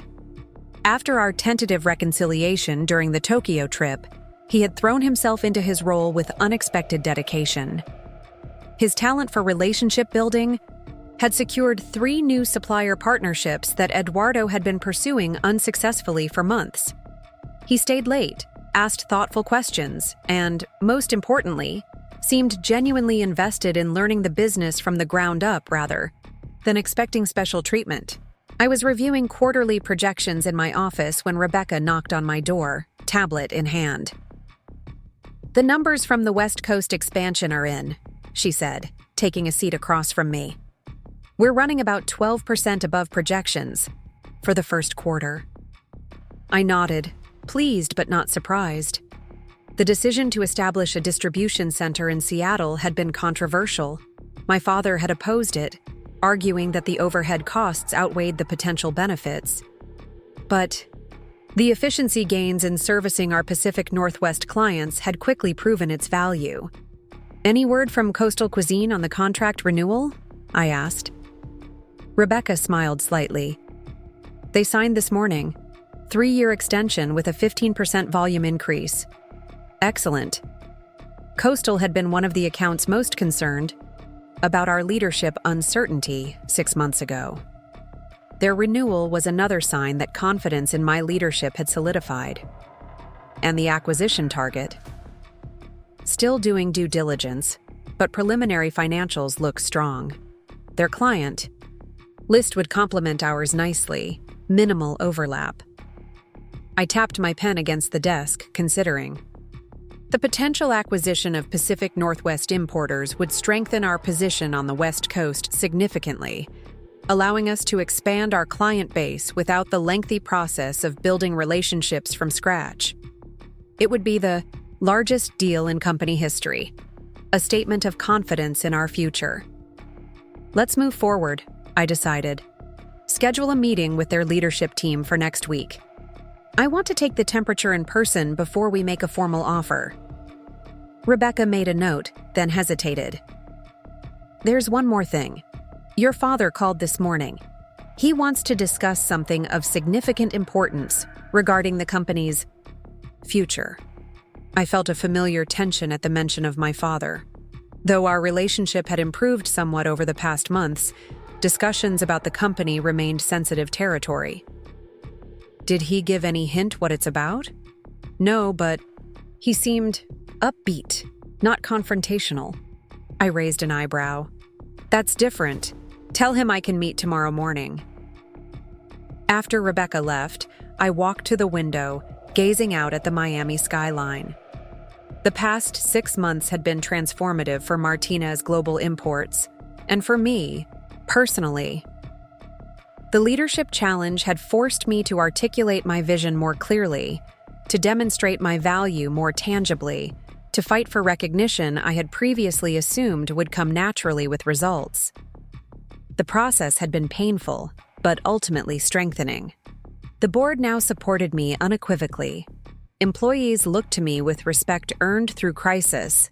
Even my relationship with Marco had evolved from hostile competition to something approaching mutual respect, though I harbored no illusions that his ambition had disappeared entirely. Only my father remained a complex variable. Our interactions had become cordial but reserved, a careful dance around the fundamental disagreement that still lingered between us. What could he possibly want to discuss now? My phone buzzed with a text from Marco. Meeting with Vietnamese suppliers went well. Signed initial agreement for specialty coffee imports. Details in your email. I smiled slightly at the professional tone. 6 months ago, I would have expected resentment or passive-aggressive commentary. Progress indeed. The next morning, I arrived at my father's preferred breakfast spot, an old-fashioned Cuban restaurant in Little Havana, where he had been dining weekly for over 30 years. The owner, Carla, greeted me with a warm hug. Your father is already here, she said, gesturing toward his usual corner table. The usual for you? Café con leche and tostada? I nodded gratefully. Perfect, thank you. My father stood as I approached, a small courtesy he had always insisted upon, regardless of changing social norms. At 65, Victor Martinez remained an imposing figure, tall, broad-shouldered, his hair now silver, but his dark eyes as sharp and penetrating as ever. Elena, he greeted me with a nod. Thank you for making time. Of course, I replied, taking the seat across from him. Rebecca said you wanted to discuss something important. He sipped his coffee, studying me over the rim of his cup. You look well. Leadership suits you. I raised an eyebrow, surprised by the compliment. Thank you. The Asian expansion is impressive. 22% growth in the first year exceeds even my optimistic projections. We've barely scratched the surface there, I said, warming to a favorite topic. There's enormous untapped potential, especially in specialty teas and regional spice blends. My father nodded thoughtfully. And Marco's Vietnamese connections have proven valuable. Yes, I acknowledged. He's shown real talent for relationship building. A small smile touched my father's lips. Perhaps he needed the right motivation, the right structure. I accepted my café con leche from Carlo with a grateful nod before responding. Perhaps. Or perhaps he needed to earn his opportunities rather than have them handed to him. I expected my father to bristle at this, but he surprised me by chuckling. You never did mince words, Elena. Even as a child, you spoke your mind. I learned from watching you, I pointed out. True enough. He leaned back, his expression turning more serious. I've been reflecting on our disagreement 6 months ago. I tensed slightly, preparing for renewed conflict. And I've come to realize something important. He paused, seeming to choose his words carefully. I was wrong. I stared at him, certain I had misheard. In 40 years, I had never heard Victor Martinez admit he was wrong about anything significant. He continued before I could respond. Not about everything. I still believe family businesses benefit from clear succession plans. I still believe Marco has potential, but I was wrong to try to replace you when you had clearly earned your position. He met my gaze directly. And I was wrong to discount your achievements because you're my daughter rather than my son. I sat in stunned silence, the admission washing over me. After a moment, I found my voice. That's unexpected. My father smiled slightly. I'm old, Elena, not incapable of growth. The company's performance over the past 6 months speaks for itself. You've navigated a difficult situation with grace and determination. You've even managed to find a place for Marco where he can contribute meaningfully. He's earned that place, I said automatically. Yes, he has. Because you gave him the opportunity to earn it rather than simply pushing him out. My father reached for a small portfolio beside him that I hadn't noticed before. Which brings me to the purpose of this meeting. He extracted a document and slid it across the table. I opened it cautiously, scanning the contents with growing surprise. It was a transfer of ownership, my father's remaining shares in Martinez Global Imports, approximately 25% of the company, being signed over to me. Dad, what is this? I asked, looking up in confusion. It's time, he said simply. I've held onto these shares out of habit, out of a sense that I needed to maintain control. But the truth is, you're running the company better than I ever did. You've earned the right to full ownership. I shook my head, struggling to process this unexpected development. What about Marco? I thought you wanted him to have a stake in the company's future. Marco will have the opportunity to earn his stake, just as you did. I've established a separate trust for him with other investments. When he demonstrates readiness, real readiness, not just ambition, those assets can be converted to company shares. My father tapped the document. But the leadership of Martinez Global Imports belongs in your hands. You've proven that beyond any doubt. I stared at the document, emotions swirling. After years of fighting for recognition, of proving my worth, over and over again, my father was finally acknowledging what I had known all along, that I was the rightful leader of the company I had built. I don't know what to say, I admitted finally. You don't need to say anything. Just continue building what you've started. He hesitated, then added, I'm proud of you, Elena. I should have said that more often over the years. Those simple words, I'm proud of you, affected me more deeply than I would have expected. How long had I worked for that acknowledgement? How many late nights and strategic gambles and difficult decisions had been driven, at least in part, by the desire to hear my father say exactly that? "Thank you," I said, my voice steadier than I felt. "That means a lot." My father nodded once, seeming almost embarrassed by the emotional moment. He quickly shifted back to business. "I understand you're considering an acquisition." I welcomed the change of subject. Pacific Northwest Importers. They would strengthen our West Coast presence significantly. Good company, solid reputation. I know the founder, Michael Chen, started around the same time I did. Their distribution network is particularly attractive, I explained. Complementary client base, minimal overlap with our existing accounts. We spent the next hour discussing the potential acquisition, my father offering insights from his decades of industry experience, while respectfully acknowledging that the final decision was mine to make. It was the most productive, collaborative conversation we'd had about the business in years, perhaps ever. As we finished our breakfast, my father looked at his watch. "I should go. Your mother has me scheduled for some charity luncheon." He rolled his eyes slightly, but I could tell. He wasn't genuinely annoyed.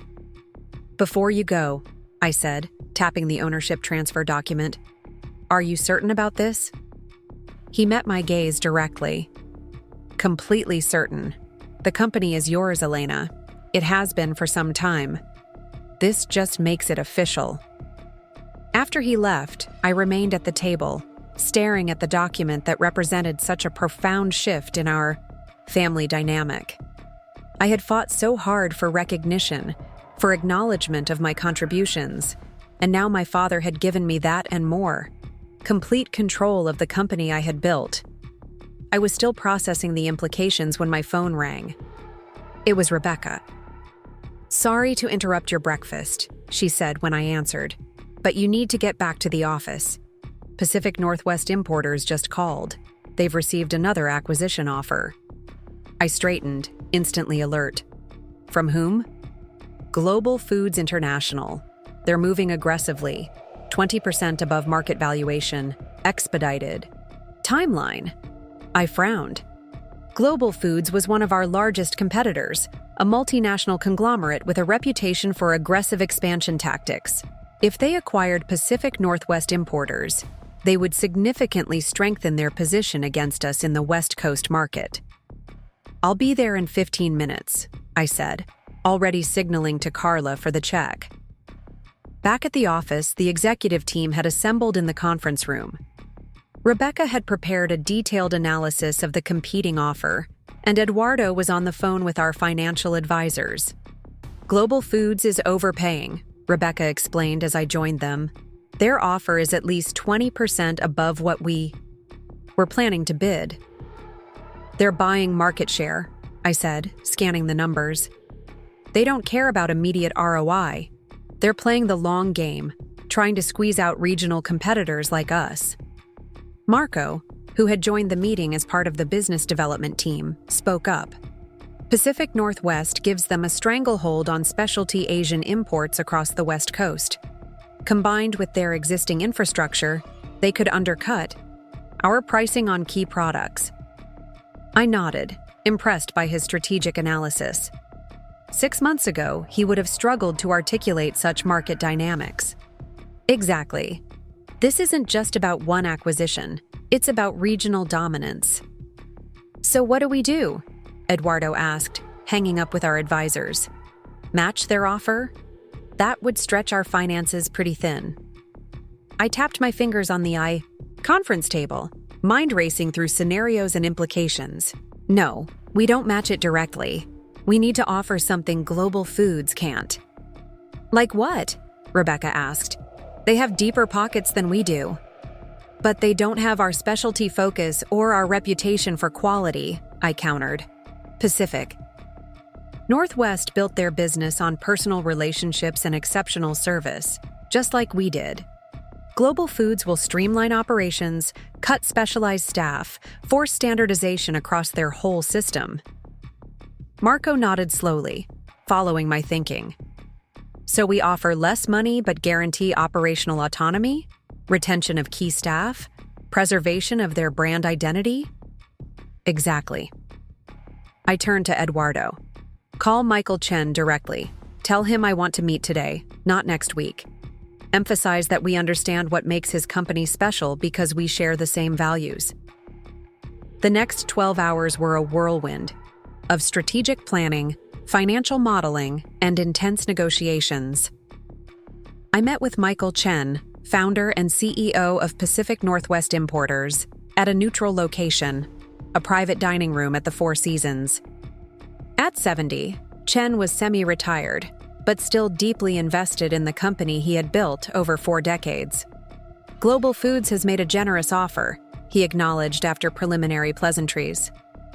20% above what my financial advisors consider fair market value. I nodded. They can afford to overpay. Their goal isn't just to acquire your company, but to eliminate competition in the region. Chen studied me thoughtfully. And your goal? Strategic growth, I answered honestly. Your company complements ours perfectly. Your supplier relationships in certain regions would strengthen our portfolio. Your distribution network would enhance our West Coast presence. But we don't want to absorb you and erase what makes Pacific Northwest special. We want to partner with you, build on what you've created. Pretty words, Chen said with a small smile. But business is business. Your offer is substantially lower than theirs. In purely financial terms, yes. But our offer includes guarantees they can't match. I slid a document across the table. Preservation of your brand identity. Retention of all current staff with guaranteed positions for at least 3 years. Operational autonomy under your current leadership team, with integration limited to back-office functions and supply chain. Optimization. Chen reviewed the document carefully. And what happens after 3 years? We reassess together. If the partnership is working as we hope, we'll maintain this structure with appropriate adjustments based on market conditions. If not, we'll discuss alternatives collaboratively. And my role in all this? We'd like you to join our board of directors, I said. Your experience and industry knowledge would be invaluable as we continue to grow. Chen leaned back, considering. You know your father approached me about a potential merger nearly 20 years ago. This was news to me. I didn't know that. Chen nodded. We were both smaller then, both struggling with similar challenges. But I didn't trust that he valued what I had built. He saw assets to acquire, not a legacy to respect. I understood immediately why my father hadn't mentioned this history. The rejected merger attempt would have been a rare professional failure for Victor Martinez. I'm not my father, I said simply. No, Chen agreed, studying me. You're not. I've watched what you've done with Martinez Global over the past decade. Impressive transformation. And I've heard about your recent family disagreements. I kept my expression neutral, though I wasn't surprised the industry gossip had reached him. Family businesses can be complicated, Chen laughed. That might be the understatement of the year. He tapped the proposal thoughtfully. I built Pacific Northwest to last beyond me. My children chose different paths, medicine, academics. I don't have a natural successor within the family. Which makes your legacy even more important to protect, I suggested. Exactly. He nodded slowly. Global Foods would dismantle everything I've built within a year. Efficient, perhaps, but not what I want for my people, my suppliers, my clients. He looked at me directly. I need to discuss this with my executive team, but your approach interests me more than Global's, despite the financial difference. By the end of the day, we had the framework of a deal. Pacific Northwest Importers would join the Martinez Global family with guaranteed operational autonomy, preserved brand identity, and retained staff. Michael Chen would join our board, bringing decades of industry wisdom and connections. The Price was higher than our initial target, but still well below Global Foods' offer, a testament to the power of values alignment over pure financial incentives. When I returned to the office to share the news, the executive team was waiting anxiously. Their collective relief and excitement at our successful countermove against Global Foods created an atmosphere of celebration. "This is huge," Eduardo said, shaking his head in admiration. "Global Foods has been trying to push us out of the West Coast market for years. Now we've not only held our ground, but expanded our position." Rebecca was already running numbers on her tablet. "The combined client base gives us nearly 40% market share in specialty food imports across the Pacific Northwest. That's approaching market leader status."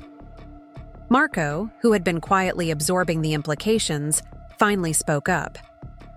"We should leverage this immediately with our Asian suppliers. Increased volume means we can negotiate better terms, especially with the smaller specialty producers who were hesitant to commit to larger contracts." I nodded, impressed again by his strategic thinking. "Good point. Draft a communication plan targeting our top 20 Asian suppliers. Emphasize increased distribution capacity and expanded client reach." As the team dispersed to begin implementation planning, Marco lingered behind. "That was impressive negotiating," he said, a hint of reluctant admiration in his voice.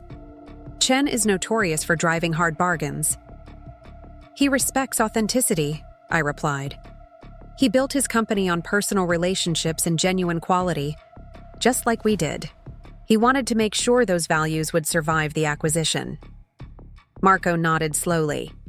"I've been thinking about what you said in Tokyo, about earning my place." I waited, curious where this was going. "I didn't get it before," he continued.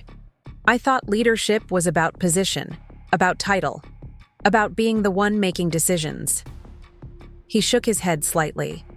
"But watching you handle this acquisition, the way you understood what mattered to Chen beyond just money, the way you structured the deal to protect his legacy while advancing our interests, that's real leadership." The admission clearly didn't come easily to him, and I appreciated it all the more for that. "Thank you," I said simply. "I still want to lead someday," he added quickly. "But I understand now that I need to earn that through more than just being Dad's son." I smiled slightly. "Progress." "Speaking of Dad," Marco said, his expression turning curious. "How was breakfast? Rebecca mentioned he wanted to discuss something important." I hesitated, unsure how Marco would react to the news about the ownership transfer.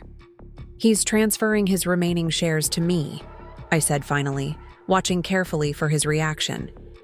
To my surprise, Marco nodded as if this was expected news. He mentioned he was considering that. Said you had earned the right to full control. "You're not upset?" I asked cautiously. Marco shrugged. 6 months ago, I would have been furious, but now? He paused, seeming to choose his words carefully. "Now, I understand better what it takes to build something worthwhile, to earn respect rather than expect it." A wry smile touched his lips. "Besides, Dad made it clear I haven't been disinherited entirely. I'll have the chance to earn my stake in the company over time." "That's surprisingly mature of you," I observed. He laughed, a genuine sound without bitterness. "Don't sound so shocked. People can change, you know." As Marco left to begin work on the supplier communication plan, I found myself reflecting on the remarkable transformation of the past 6 months, not just in the company, which was stronger and more successful than ever, but in my family relationships as well. My father had finally recognized and acknowledged my rightful position. Marco was evolving from entitled heir to genuine contributor, and I had protected what I had built while eventually bringing my family along rather than leaving them behind.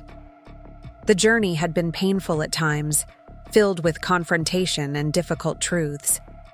But standing in my office, looking out at the Miami skyline as the afternoon sun cast long shadows across the bay.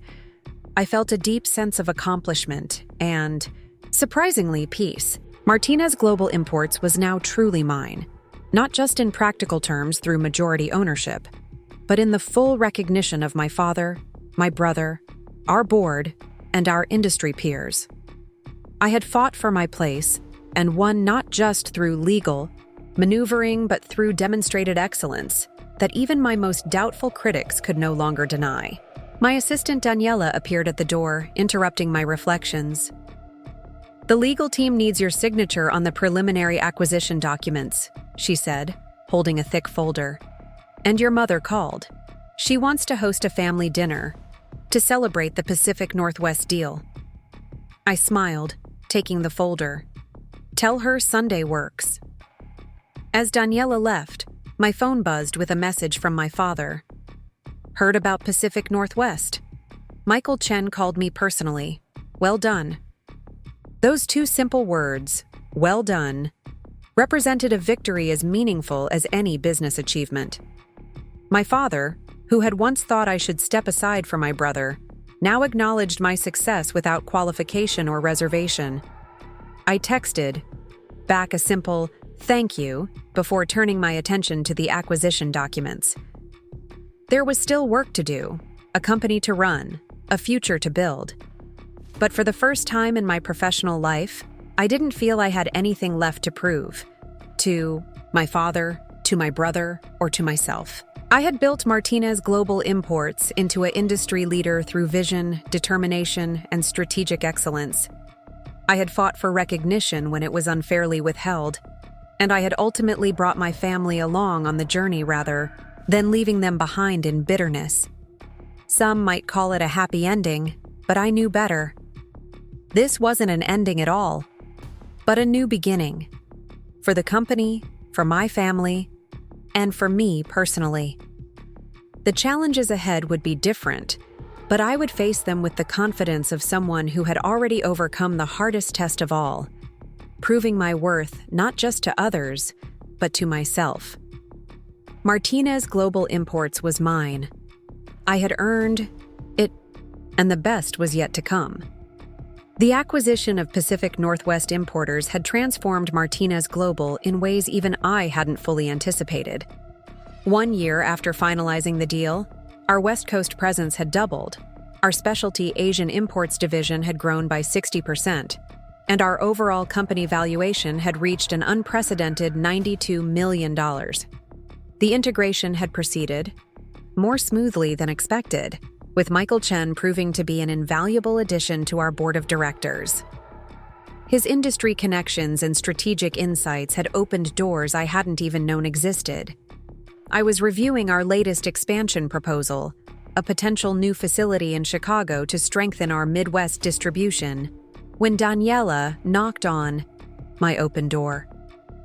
"The executive team is assembled for the quarterly strategy meeting," she reminded me. "And your mother called. She wants to confirm you'll be at your father's birthday dinner tonight." I nodded, gathering my materials.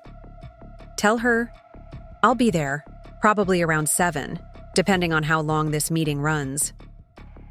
The conference room buzzed with energy when I entered. Rebecca was already distributing financial reports, while Eduardo engaged in animated conversation with our operations director about supply chain optimizations. Marco sat reviewing notes on his tablet, now fully comfortable in his role as vice president of strategic partnerships, a position he had earned through demonstrated results rather than family connection. "Good morning, everyone," I said, taking my place at the head of the table. "Let's start with the quarterly performance overview." Rebecca launched into her presentation, highlighting our strong performance across all divisions. The numbers were impressive. Revenue up 24% year over year, operating margins improved by 3 percentage points, client retention at a record 97%. "The Pacific Northwest integration continues to exceed expectations," she noted, gesturing to a chart showing regional performance. "The synergies we projected have materialized more quickly than anticipated, particularly in logistics and supplier negotiations." Michael Chen's connections have been invaluable, Eduardo added.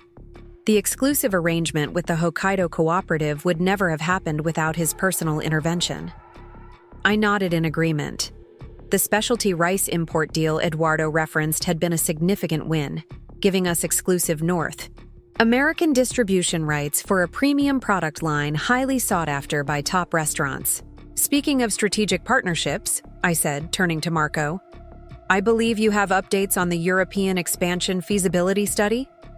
Marco straightened, transitioning smoothly into his presentation. After 3 months of research and site visits, we've identified Milan as the optimal location for our European headquarters, he began, displaying a detailed analysis on the main screen. It offers the right combination of logistics infrastructure, proximity to key Mediterranean suppliers, and favorable regulatory conditions. I watched with quiet pride as Marco walked us through his comprehensive proposal. The depth of research, the thoughtful risk analysis, the clear strategic alignment with our 5-year plan, all demonstrated how far he had come from the entitled, underprepared brother who had expected to be handed leadership without earning it. Initial investment would be significant, he acknowledged, addressing the most obvious concern. But our projections show break-even within 18 months and strong ROI by year 3. More importantly, establishing direct European operations would give us first-mover advantage in several emerging specialty food categories before our competitors can establish similar capabilities. The presentation sparked vigorous discussion, with team members raising important questions about execution timeline, staffing approaches, and potential competitive responses.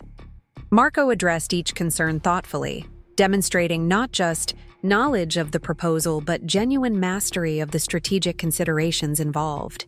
As the meeting continued into our other strategic initiatives, the Chicago Distribution Center, a potential specialty chocolate import division, further automation of our warehouse operations, I found myself reflecting on the remarkable evolution of our company. What had begun as my father's modest import business had transformed into an industry leader with international reach, cutting-edge operations, and a reputation for both quality and innovation. 3 hours later, as the meeting concluded, Rebecca lingered behind. The European expansion would be transformative, she observed, gathering her materials. Marco made a compelling case. I nodded. He did excellent work. The proposal is thorough, strategic, and well-aligned with our growth objectives. And yet you seemed hesitant, she noted perceptively. I smiled slightly. Rebecca had been my closest advisor for years, with an uncanny ability to read my unspoken concerns. Not hesitant, cautious. It's a major commitment at a time when we're still digesting the Pacific Northwest acquisition. The timing feels aggressive. True, she acknowledged, but the opportunity window won't stay open forever. Italian authorities are revisiting import regulations next year. Establishing operations before those changes would grandfather us into more favorable terms. I know. It's the right move strategically. I tapped my pen against the table thoughtfully. I'll review the full proposal again tonight and make a decision by Friday. After Rebecca left, Marco appeared in the doorway. Do you have a minute? He asked, uncharacteristically hesitant. Of course, I said, gesturing to the chair across from me. Your presentation was excellent. Very thorough analysis. He nodded, accepting the compliment with a brief smile, but seemed distracted. I wanted to talk to you about something else, actually. Something personal. This was unusual. Despite our improved professional relationship, Marco and I rarely discussed personal matters. What's on your mind? He took a deep breath. I've been offered a position. CEO of Riviera Imports. I blinked in surprise. Riviera was a respectable mid-sized specialty food importer based in California, focusing primarily on European products. Not a direct competitor, but adjacent to our space. It's a good company, I said carefully. Solid reputation, established. Client base. Marco nodded. The board approached me after the industry conference in San Francisco last month. Apparently, my presentation on emerging Mediterranean product trends caught their attention. I studied my brother, noting his conflicted expression. This is a significant opportunity. Leading your own company has always been your goal. It has, he agreed. But it's not Martinez Global, I finished for him. He smiled ruefully. 2 years ago, I thought running this company was my birthright, that I deserved the CEO position simply because I was Dad's son. Now that I actually understand what leadership entails, what it takes to earn that role. He shook his head. The irony isn't lost on me. Have you made a decision? I asked. No, that's why I wanted to talk to you first. He met my gaze directly. I've learned more working under you for the past 18 months than in all my previous ventures combined. The European expansion project is exciting, potentially game-changing for us. I don't want to abandon it halfway through. But CEO is CEO, I observed. Exactly. He leaned forward. I need your honest assessment, Elena. Not as my sister, but as the executive who's evaluated my work. Am I ready for this? The question surprised me.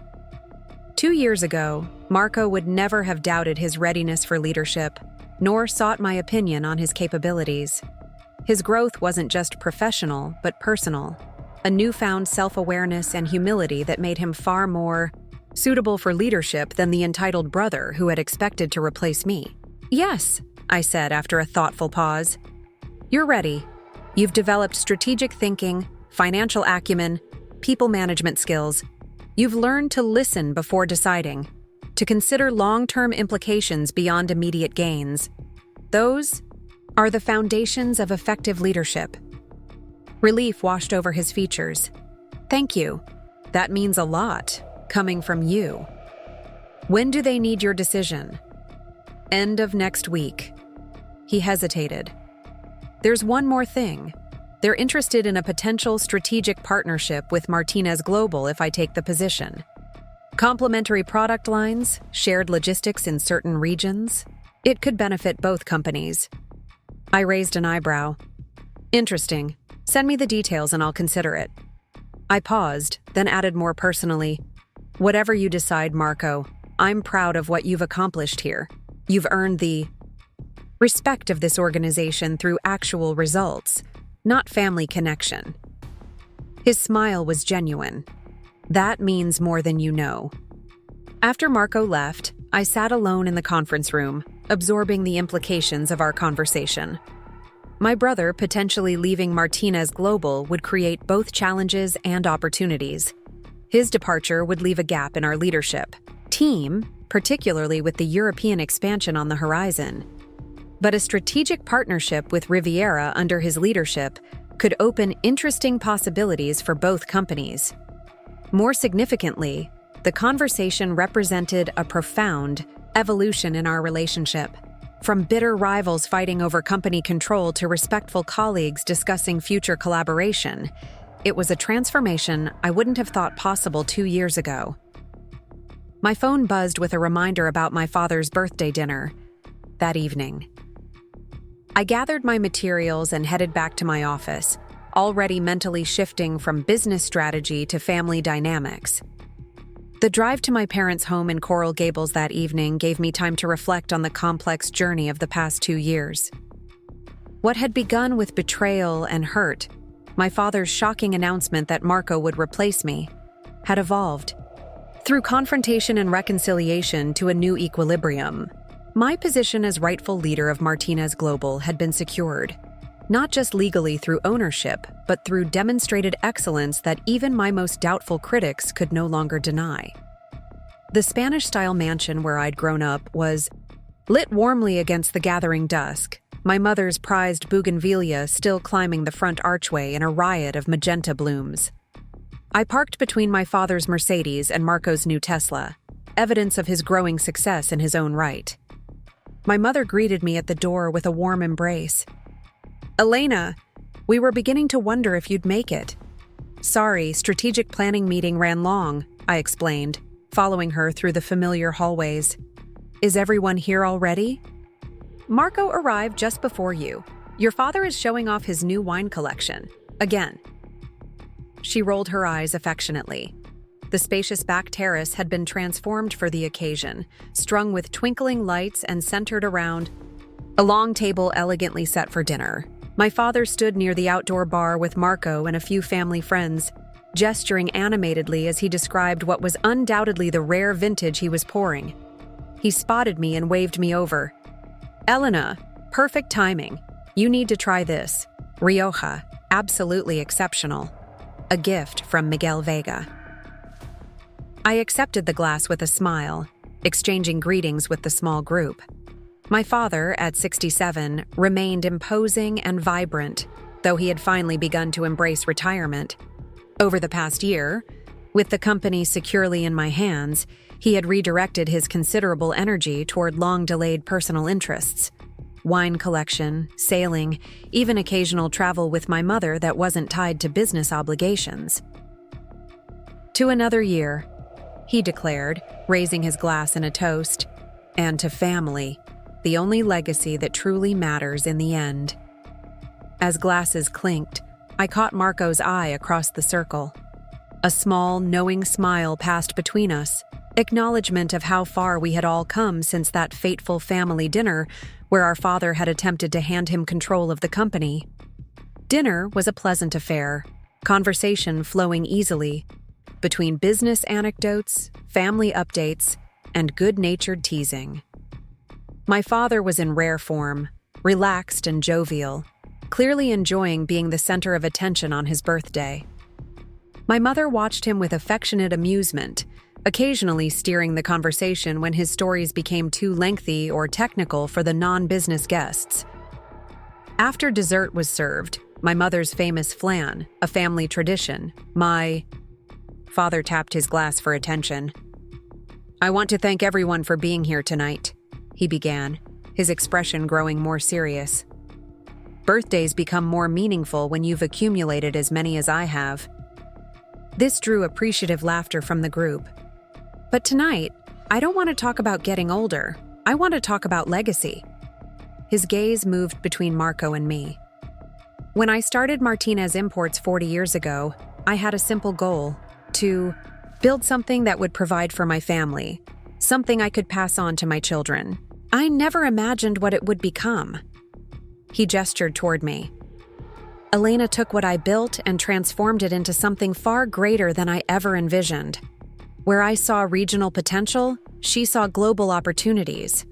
Where I focused on established products, she found emerging trends. Where I built steady client relationships, she created true strategic partnerships.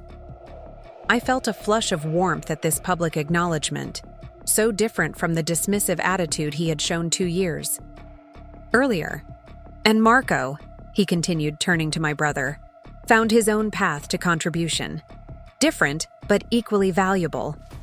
His talent for relationship building, his eye for emerging trends, his innovative approach to strategic partnerships, all have strengthened the company in ways I hadn't anticipated. Marco nodded in acknowledgement, clearly moved by our father's words. I made mistakes along the way, my father admitted, surprising me with his candor. I held on to outdated notions about succession, about leadership. I nearly damaged what we had built because of those misconceptions.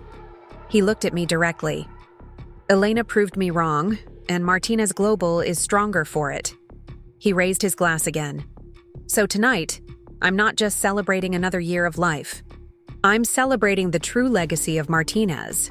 Not just a successful business, but children who have exceeded their father's achievements while upholding the values that matter most. To Elena and Marco, may you continue to build on what began as a simple family business and has become an extraordinary shared achievement. The toast was met with enthusiastic agreement from the gathered guests. As conversation resumed around the table, my father made his way over to sit beside me. I meant every word, he said quietly. You've built something remarkable, Elena. We all have, I acknowledged, in different ways. He nodded thoughtfully. Marco mentioned he's considering the Riviera offer. I raised an eyebrow, surprised he was already aware. He told you? Called me this afternoon. Wanted my perspective. My father smiled slightly. I told him it was a significant opportunity, but that he should talk to you before deciding. Your assessment of his readiness would be more valuable than mine. This acknowledgement of my judgment, especially regarding Marco's capabilities, represented how fundamentally our family dynamic had shifted. I told him he's ready, I said. He's earned the chance to lead. My father studied me with a mixture of pride and curiosity. And how do you feel about him potentially leaving Martinez Global? I considered the question carefully. Professionally, it creates challenges. His contribution has been significant, especially with the European expansion planning. But a strategic partnership with Riviera under his leadership could benefit both companies. I paused, then added more personally, and on a family level. I'm proud of him. He's grown tremendously. He deserves this opportunity. My father nodded slowly. 2 years ago, you would have viewed his success as competition, as a threat. 2 years ago, it would have been, I acknowledged candidly. Because 2 years ago, he wanted my position without earning it. Now he's earned his own path. That makes all the difference. You've both taught me something important about leadership, my father admitted. About earning respect rather than expecting it. About creating value rather than simply inheriting it. He shook his head with a rueful smile. Old dogs can learn new tricks, it seems. As the evening wound down and guests began to depart, Marco pulled me aside near the garden. The night air was fragrant with jasmine, the Miami sky clear and star-filled above us. I've decided to accept the Riviera offer, he said without preamble. I nodded, unsurprised. It's the right move for you, a chance to build something with your own imprint. I'll need 2 months to properly transition the European project, he added. I won't leave that half-finished. I appreciate that.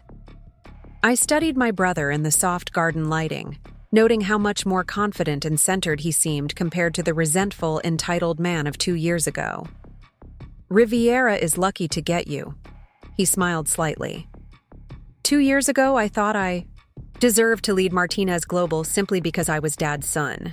Now that I actually understand what leadership entails, what it takes to earn that role. He shook his head. Let's just say I have a newfound appreciation for what you built. We've both grown, I acknowledged, and the strategic partnership between our companies could be valuable for everyone. I think so too. Complementary product lines, shared logistics in certain regions, maybe even co-development of new specialty categories. His eyes lit up with genuine enthusiasm. We wouldn't be direct competitors, but collaborative peers. The concept would have seemed impossible 2 years ago, Marco and I as collaborative business leaders rather than rivals. Yet here we were, discussing exactly that with mutual respect and shared vision. Develop a formal proposal, I suggested. We can review it with both boards once you're settled at Riviera. As we rejoined the remaining guests, my mother caught my eye, her expression questioning. I gave her a subtle nod of reassurance. Yes, Marco and I were fine. Better than fine. She smiled in response, the relief evident in her features. She had worked so hard to help heal our family's fractures over the past 2 years, to bridge the painful divides that had emerged from that fateful dinner announcement. Later that night, driving back to my downtown condo, I found myself reflecting on the extraordinary journey of the past 2 years.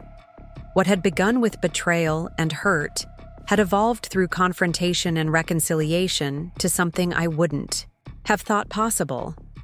A stronger company, healthier family relationships, and a clear vision for the future built on earned respect rather than inherited expectation.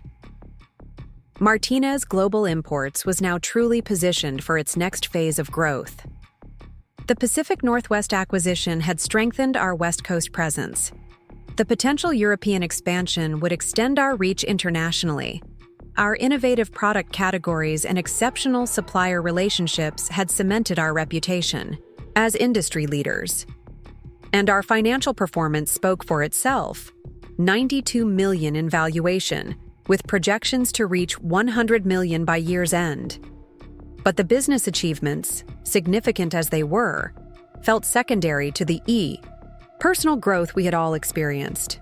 My father had evolved from rigid traditionalist to thoughtful advisor, acknowledging both his past mistakes and the superior company his daughter had built. Marco had transformed from entitled heir to capable executive, earning through merit the leadership opportunity he once thought was his birthright. And I had grown too, from a leader focused solely on business results to one who understood that success encompassed both professional achievement and personal relationships. The Miami skyline glittered against the night sky as I pulled into my building's garage, a visual reminder of how far we had all come. Tomorrow would bring new challenges, finalizing the European expansion decision, planning for Marco's transition, exploring the potential partnership with Riviera. But tonight, I could appreciate the journey that had brought us here and the future it had made possible. The next morning, I arrived at the office earlier than usual, energized by the clarity that had emerged from the previous evening's conversations. I had reviewed Marco's European expansion proposal again after returning home, and with fresh eyes, I could see that despite the aggressive timing, it represented a pivotal opportunity that aligned perfectly with our long-term vision. Rebecca arrived just as I was finishing my first coffee, tablet in hand as always.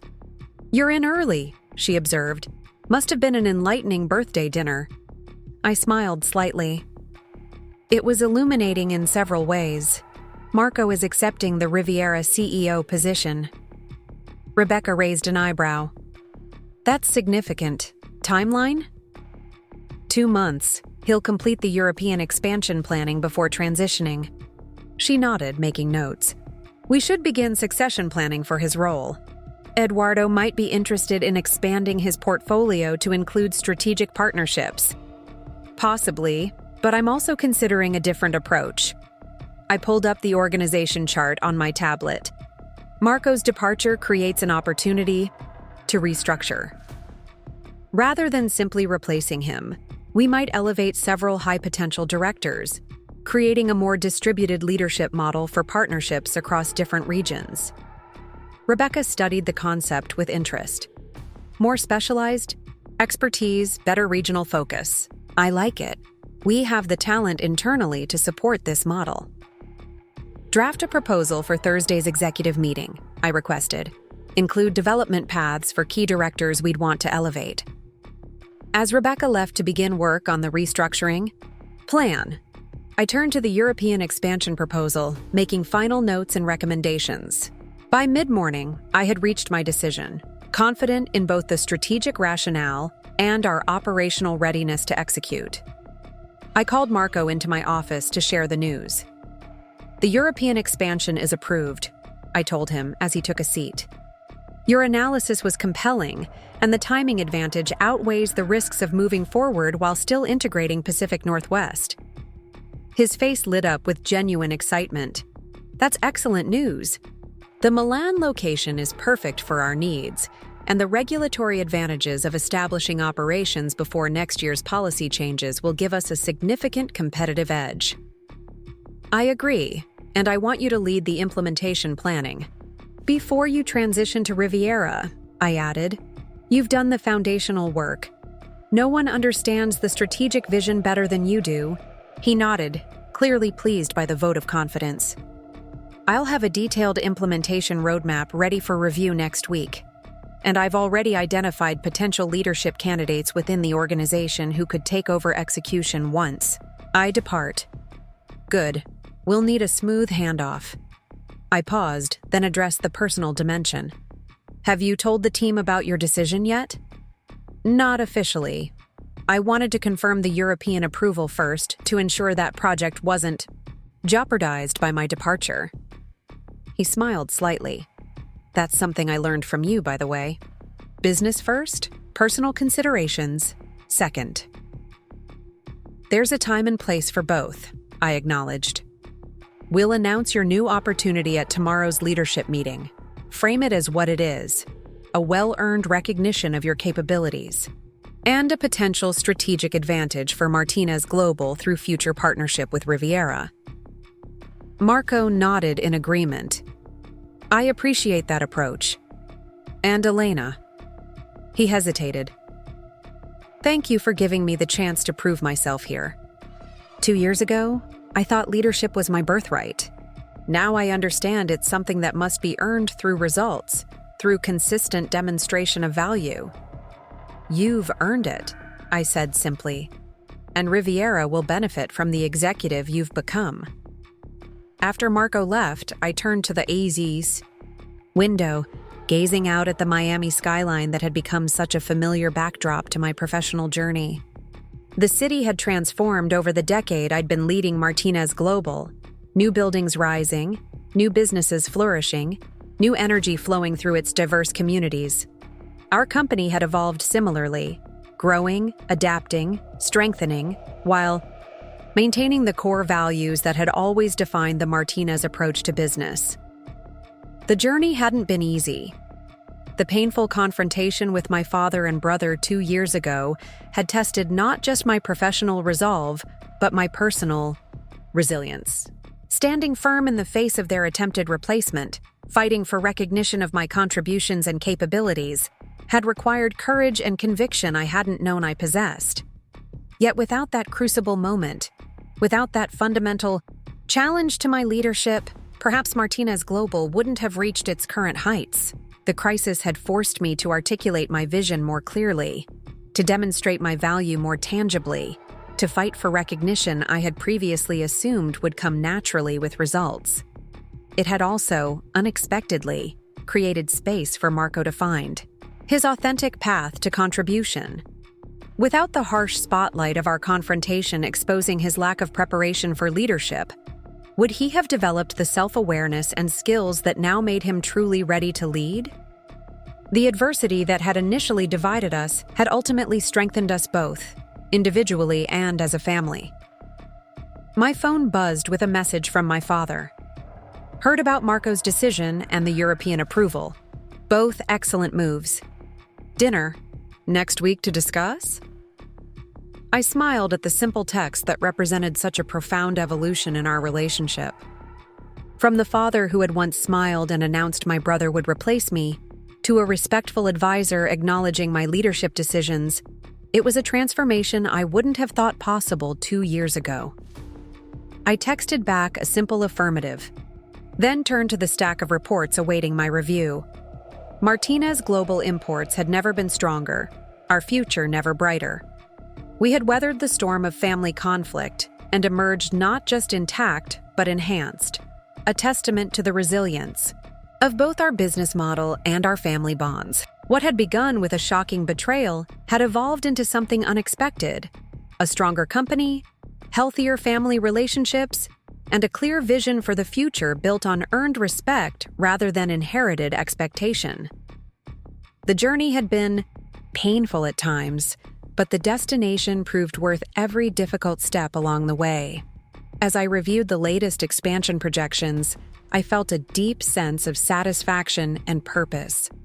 I had protected what I had built. I had proven my worth beyond any doubt, and in doing so, I had created something more valuable than just a successful business, a legacy of excellence that would endure long after any of us were gone. Martinez Global Imports was mine, not because of my name, but because I had earned it through vision, determination, and demonstrated excellence. And that made all the difference. 5 years had passed since that fateful family dinner when my father announced Marco would take over Martinez Global Imports. What had once seemed like the most painful betrayal of my professional life had become the catalyst for unprecedented growth, both for our company and for me personally. Today, Martinez Global stood as an industry titan valued at $168 million, with operations spanning 3 continents and a reputation for excellence that opened doors throughout the global specialty food market. Our Miami headquarters had expanded to occupy 3 floors of prime downtown real estate, with regional offices in Seattle, Chicago, Milan, and most recently, Singapore. The morning sun streamed through the floor-to-ceiling windows of my corner office as I reviewed the final preparations for our annual leadership summit. This year's event would be special, marking not just our continued success, but a significant evolution in company leadership. A soft knock at my door drew my attention. My executive assistant, Camilla, entered with a tablet in hand. "The first executives have arrived at the resort," she informed me. "And your brother's flight landed on schedule. He should be at the venue by noon." "Perfect," I replied. "And the presentation materials?" "All finalized and uploaded to the conference system. Rebecca wants 10 minutes before the welcome dinner to review the financial highlights one last time." I nodded my agreement. Rebecca, ever meticulous, had been my trusted CFO for nearly a decade. Her attention to detail had been instrumental in our growth, particularly during the complex financing of our Asian expansion last year. "Your father also called," Camilla added with a slight smile. "He wanted to remind you that he expects a full report on the summit, even though he's supposedly retired." I laughed at the characteristic message.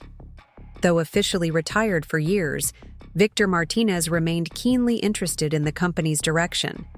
The difference now was that his interest came with respect rather than expectation of control.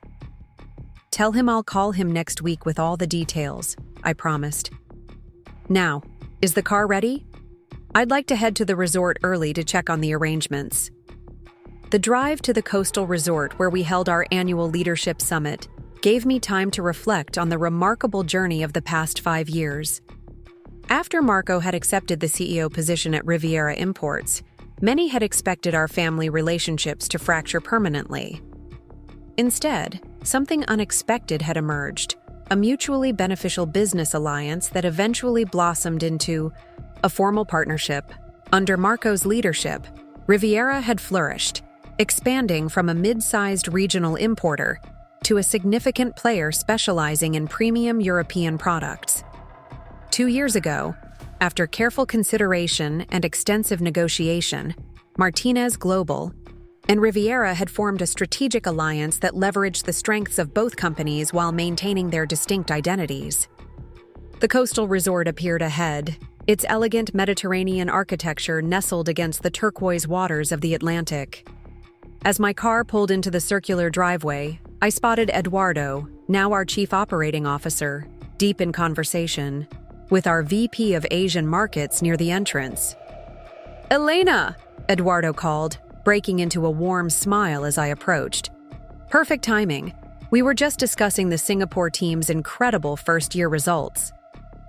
32% above projections, added Mei Lin, who had joined us from a competitor 3 years ago and now led our rapidly growing Asian division.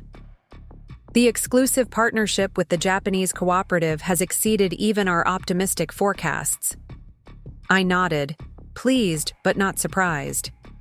The decision to establish direct operations in Singapore had been bold, the largest single investment in company history, but the returns were proving well worth the risk. "Let's continue this inside," I suggested, noting more arriving executives. "I want to hear the details on the Vietnamese specialty coffee launch, too." The next few hours passed in a whirlwind of preparations, each element of the 3-day summit requiring careful review. This year's theme, Bridges to the Future, held special significance given the announcement I would be making at tomorrow night's gala dinner. By late afternoon, most of our 50 top executives had arrived from across our global operations. The resort's grand terrace overlooking the ocean had been transformed for our welcome reception, with food stations featuring specialty items from each of our market regions, a tradition I had started years ago to showcase the quality of our imports. I was sampling an exceptional aged balsamic from our Italian portfolio when I spotted Marco entering the terrace. At 43, My brother carried himself with the quiet confidence of a successful executive who had earned his position through demonstrated excellence rather than inherited expectation. His 5 years leading Riviera had matured him in ways neither of us could have anticipated. "The prodigal Martinez returns," I teased as he approached, accepting his warm embrace. "Hardly prodigal," he countered with a smile. "Just strategically aligned with superior distribution channels." It was an old joke between us now, the competition that had evolved into collaboration. Our companies remained separate entities, but our alliance had created synergies that benefited both organizations while allowing each to maintain its unique identity and focus. "How's Sophia?" I asked, referring to his wife of 3 years, a brilliant marketing executive he had met at an industry conference. "Annoyed she couldn't make this trip," he replied. "But someone needed to stay in California for the meeting with those Spanish olive oil producers. She sends her love and says to remind you about dinner next month when you're in San Francisco." Our conversation was interrupted by Rebecca approaching with a tablet in hand. "Sorry to interrupt the family reunion, but I need final approval on tomorrow's financial presentation." Marco raised his hands in mock surrender. "Business calls. I'll catch up with you at dinner, Elena." As the evening progressed and our global leadership team mingled over cocktails and exceptional food, I found myself reflecting on how profoundly things had changed. The executives gathered here represented the best talent from across the industry, drawn to Martinez Global by our reputation for innovation, excellence, and opportunity. Many had come from competitors, enticed by our growth trajectory and distinct corporate culture that balanced professional rigor with genuine respect for individual contribution.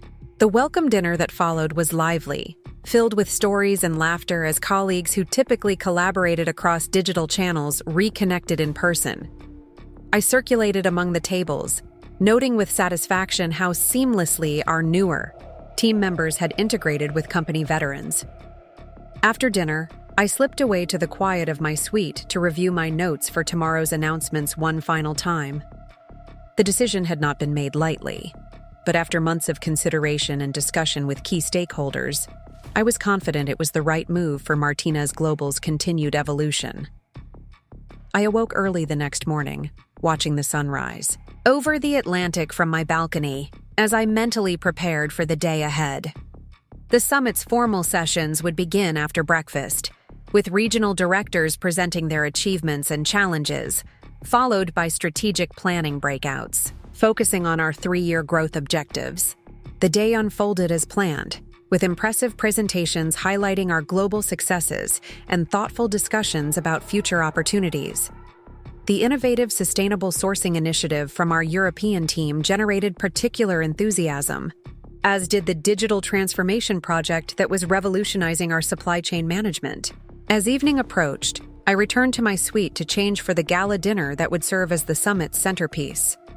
I chose a tailored midnight blue dress that projected both authority and elegance, appropriate for the significant announcement I would be making. The resort's grand ballroom had been transformed for the occasion, with subtle lighting highlighting arrangements of exotic flowers imported from our global suppliers. At each place setting, a small gift box contained a custom-blended specialty tea created exclusively for Martinez Global's leadership team. Dinner was exquisite, featuring signature dishes that showcased our imported products prepared by the resort's acclaimed chef. As dessert was being served, I caught Rebecca's eye across the room. She nodded slightly, my cue that everything was prepared for the announcement. I rose and moved to the small stage at the front of the room. Conversations quieted as I took my position behind the podium, the Martinez Global logo illuminated on the screen behind me. "First, I want to thank each of you for your exceptional contributions this past year," I began, my voice steady and clear. "Martinez Global's continued success reflects your talent, dedication, and unwavering commitment to excellence. Our growth, 36% over the past fiscal year, is unprecedented in our industry and positions us for even greater achievements ahead." Appreciative applause followed this acknowledgement, faces around the room showing justified pride in our collective accomplishment. As many of you know, I've led Martinez Global for 15 years, I continued. When I took the helm, we were a regional specialty importer valued at under $5 million. Today, we stand as an industry leader worth $168 million, with operations spanning 3 continents and a portfolio of exclusive partnerships that is the envy of our competitors. I paused, looking around the room at the exceptional team we had built, feeling genuine pride in what we had accomplished together. Leadership is not about maintaining the status quo. It's about recognizing when evolution is necessary for continued growth. I smiled slightly. Which is why tonight, I'm announcing an important transition in Martinez Global's leadership structure. A ripple of surprise moved through the room. This announcement had been carefully guarded, known only to a small circle of key executives and board members. Effective January 1st, I will be stepping into a new role as executive chairwoman of Martinez Global, I revealed.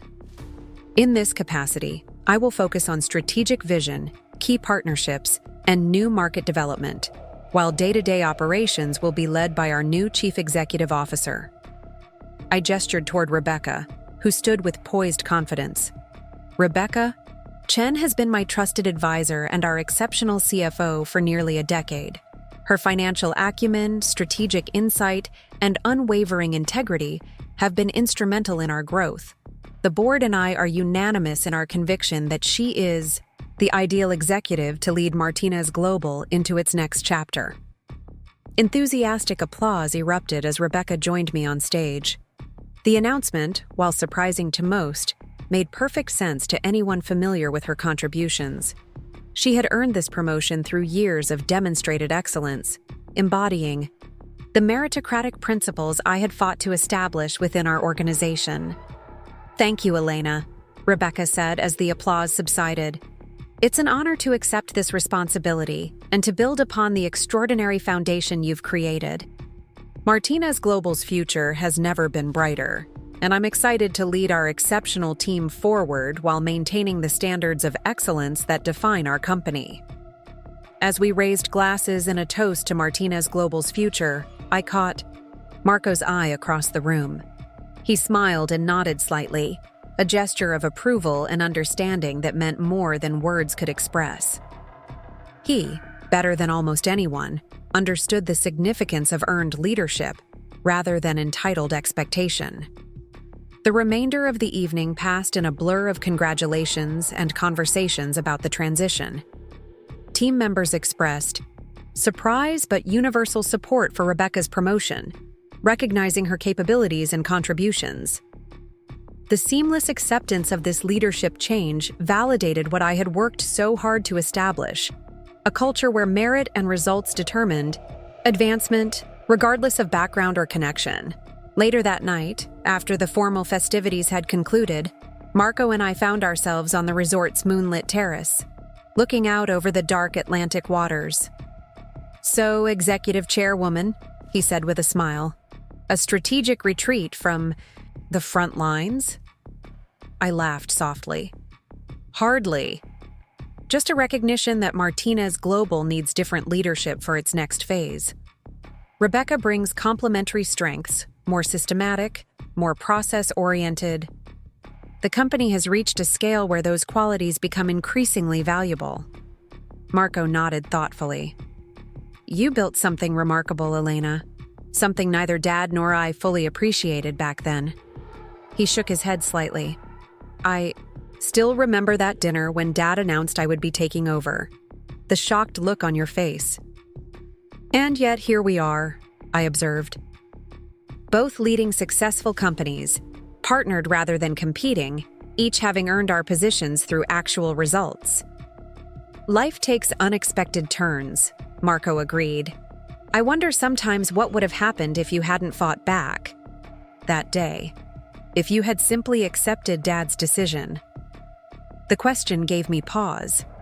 "Martinez Global wouldn't be what it is today," I said finally. "I needed that challenge to fully articulate my vision, to fight for what I had built. And you needed it too." He raised an eyebrow. How so? Would you be the executive you are today if leadership had simply been handed to you? Would you have developed the skills, the perspective, the judgment you now possess?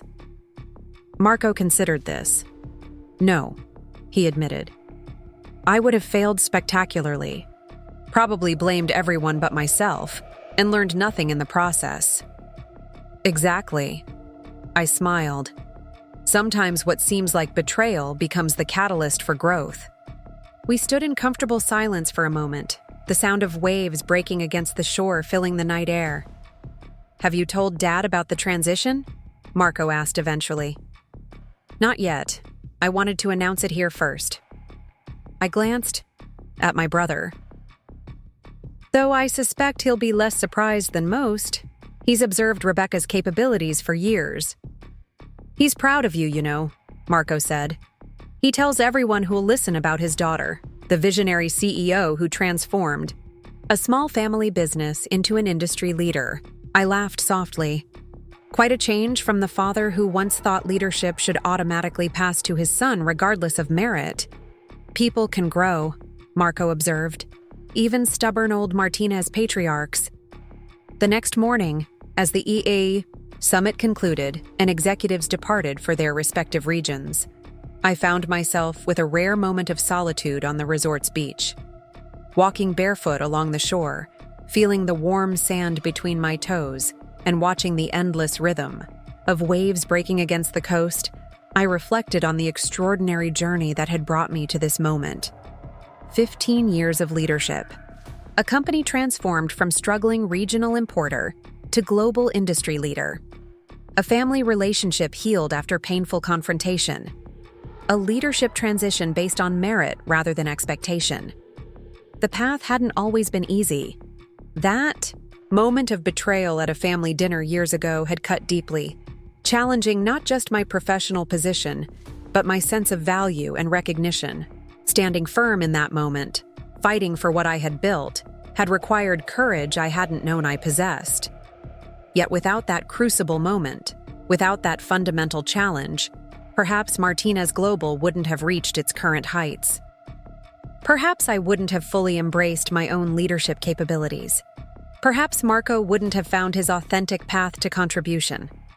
Perhaps my father wouldn't have evolved beyond his traditional beliefs about succession and leadership. As I turned to head back toward the resort, my phone buzzed with a message from Rebecca. Conference call with Milan team in 30 minutes to discuss transition planning. Your suite or mine? I smiled, texting back a quick response. The work continued, even as roles evolved. Martinez Global Imports stood stronger than ever, poised for its next chapter of growth under Rebecca's capable leadership, with strategic direction from the executive chairwoman who had built it from humble beginnings into an industry powerhouse. The company was my legacy, not inherited through family connection, but built through vision, determination, and demonstrated excellence. I had fought for my rightful place, proven my worth beyond any doubt, and in doing so, created something more valuable than just a successful business.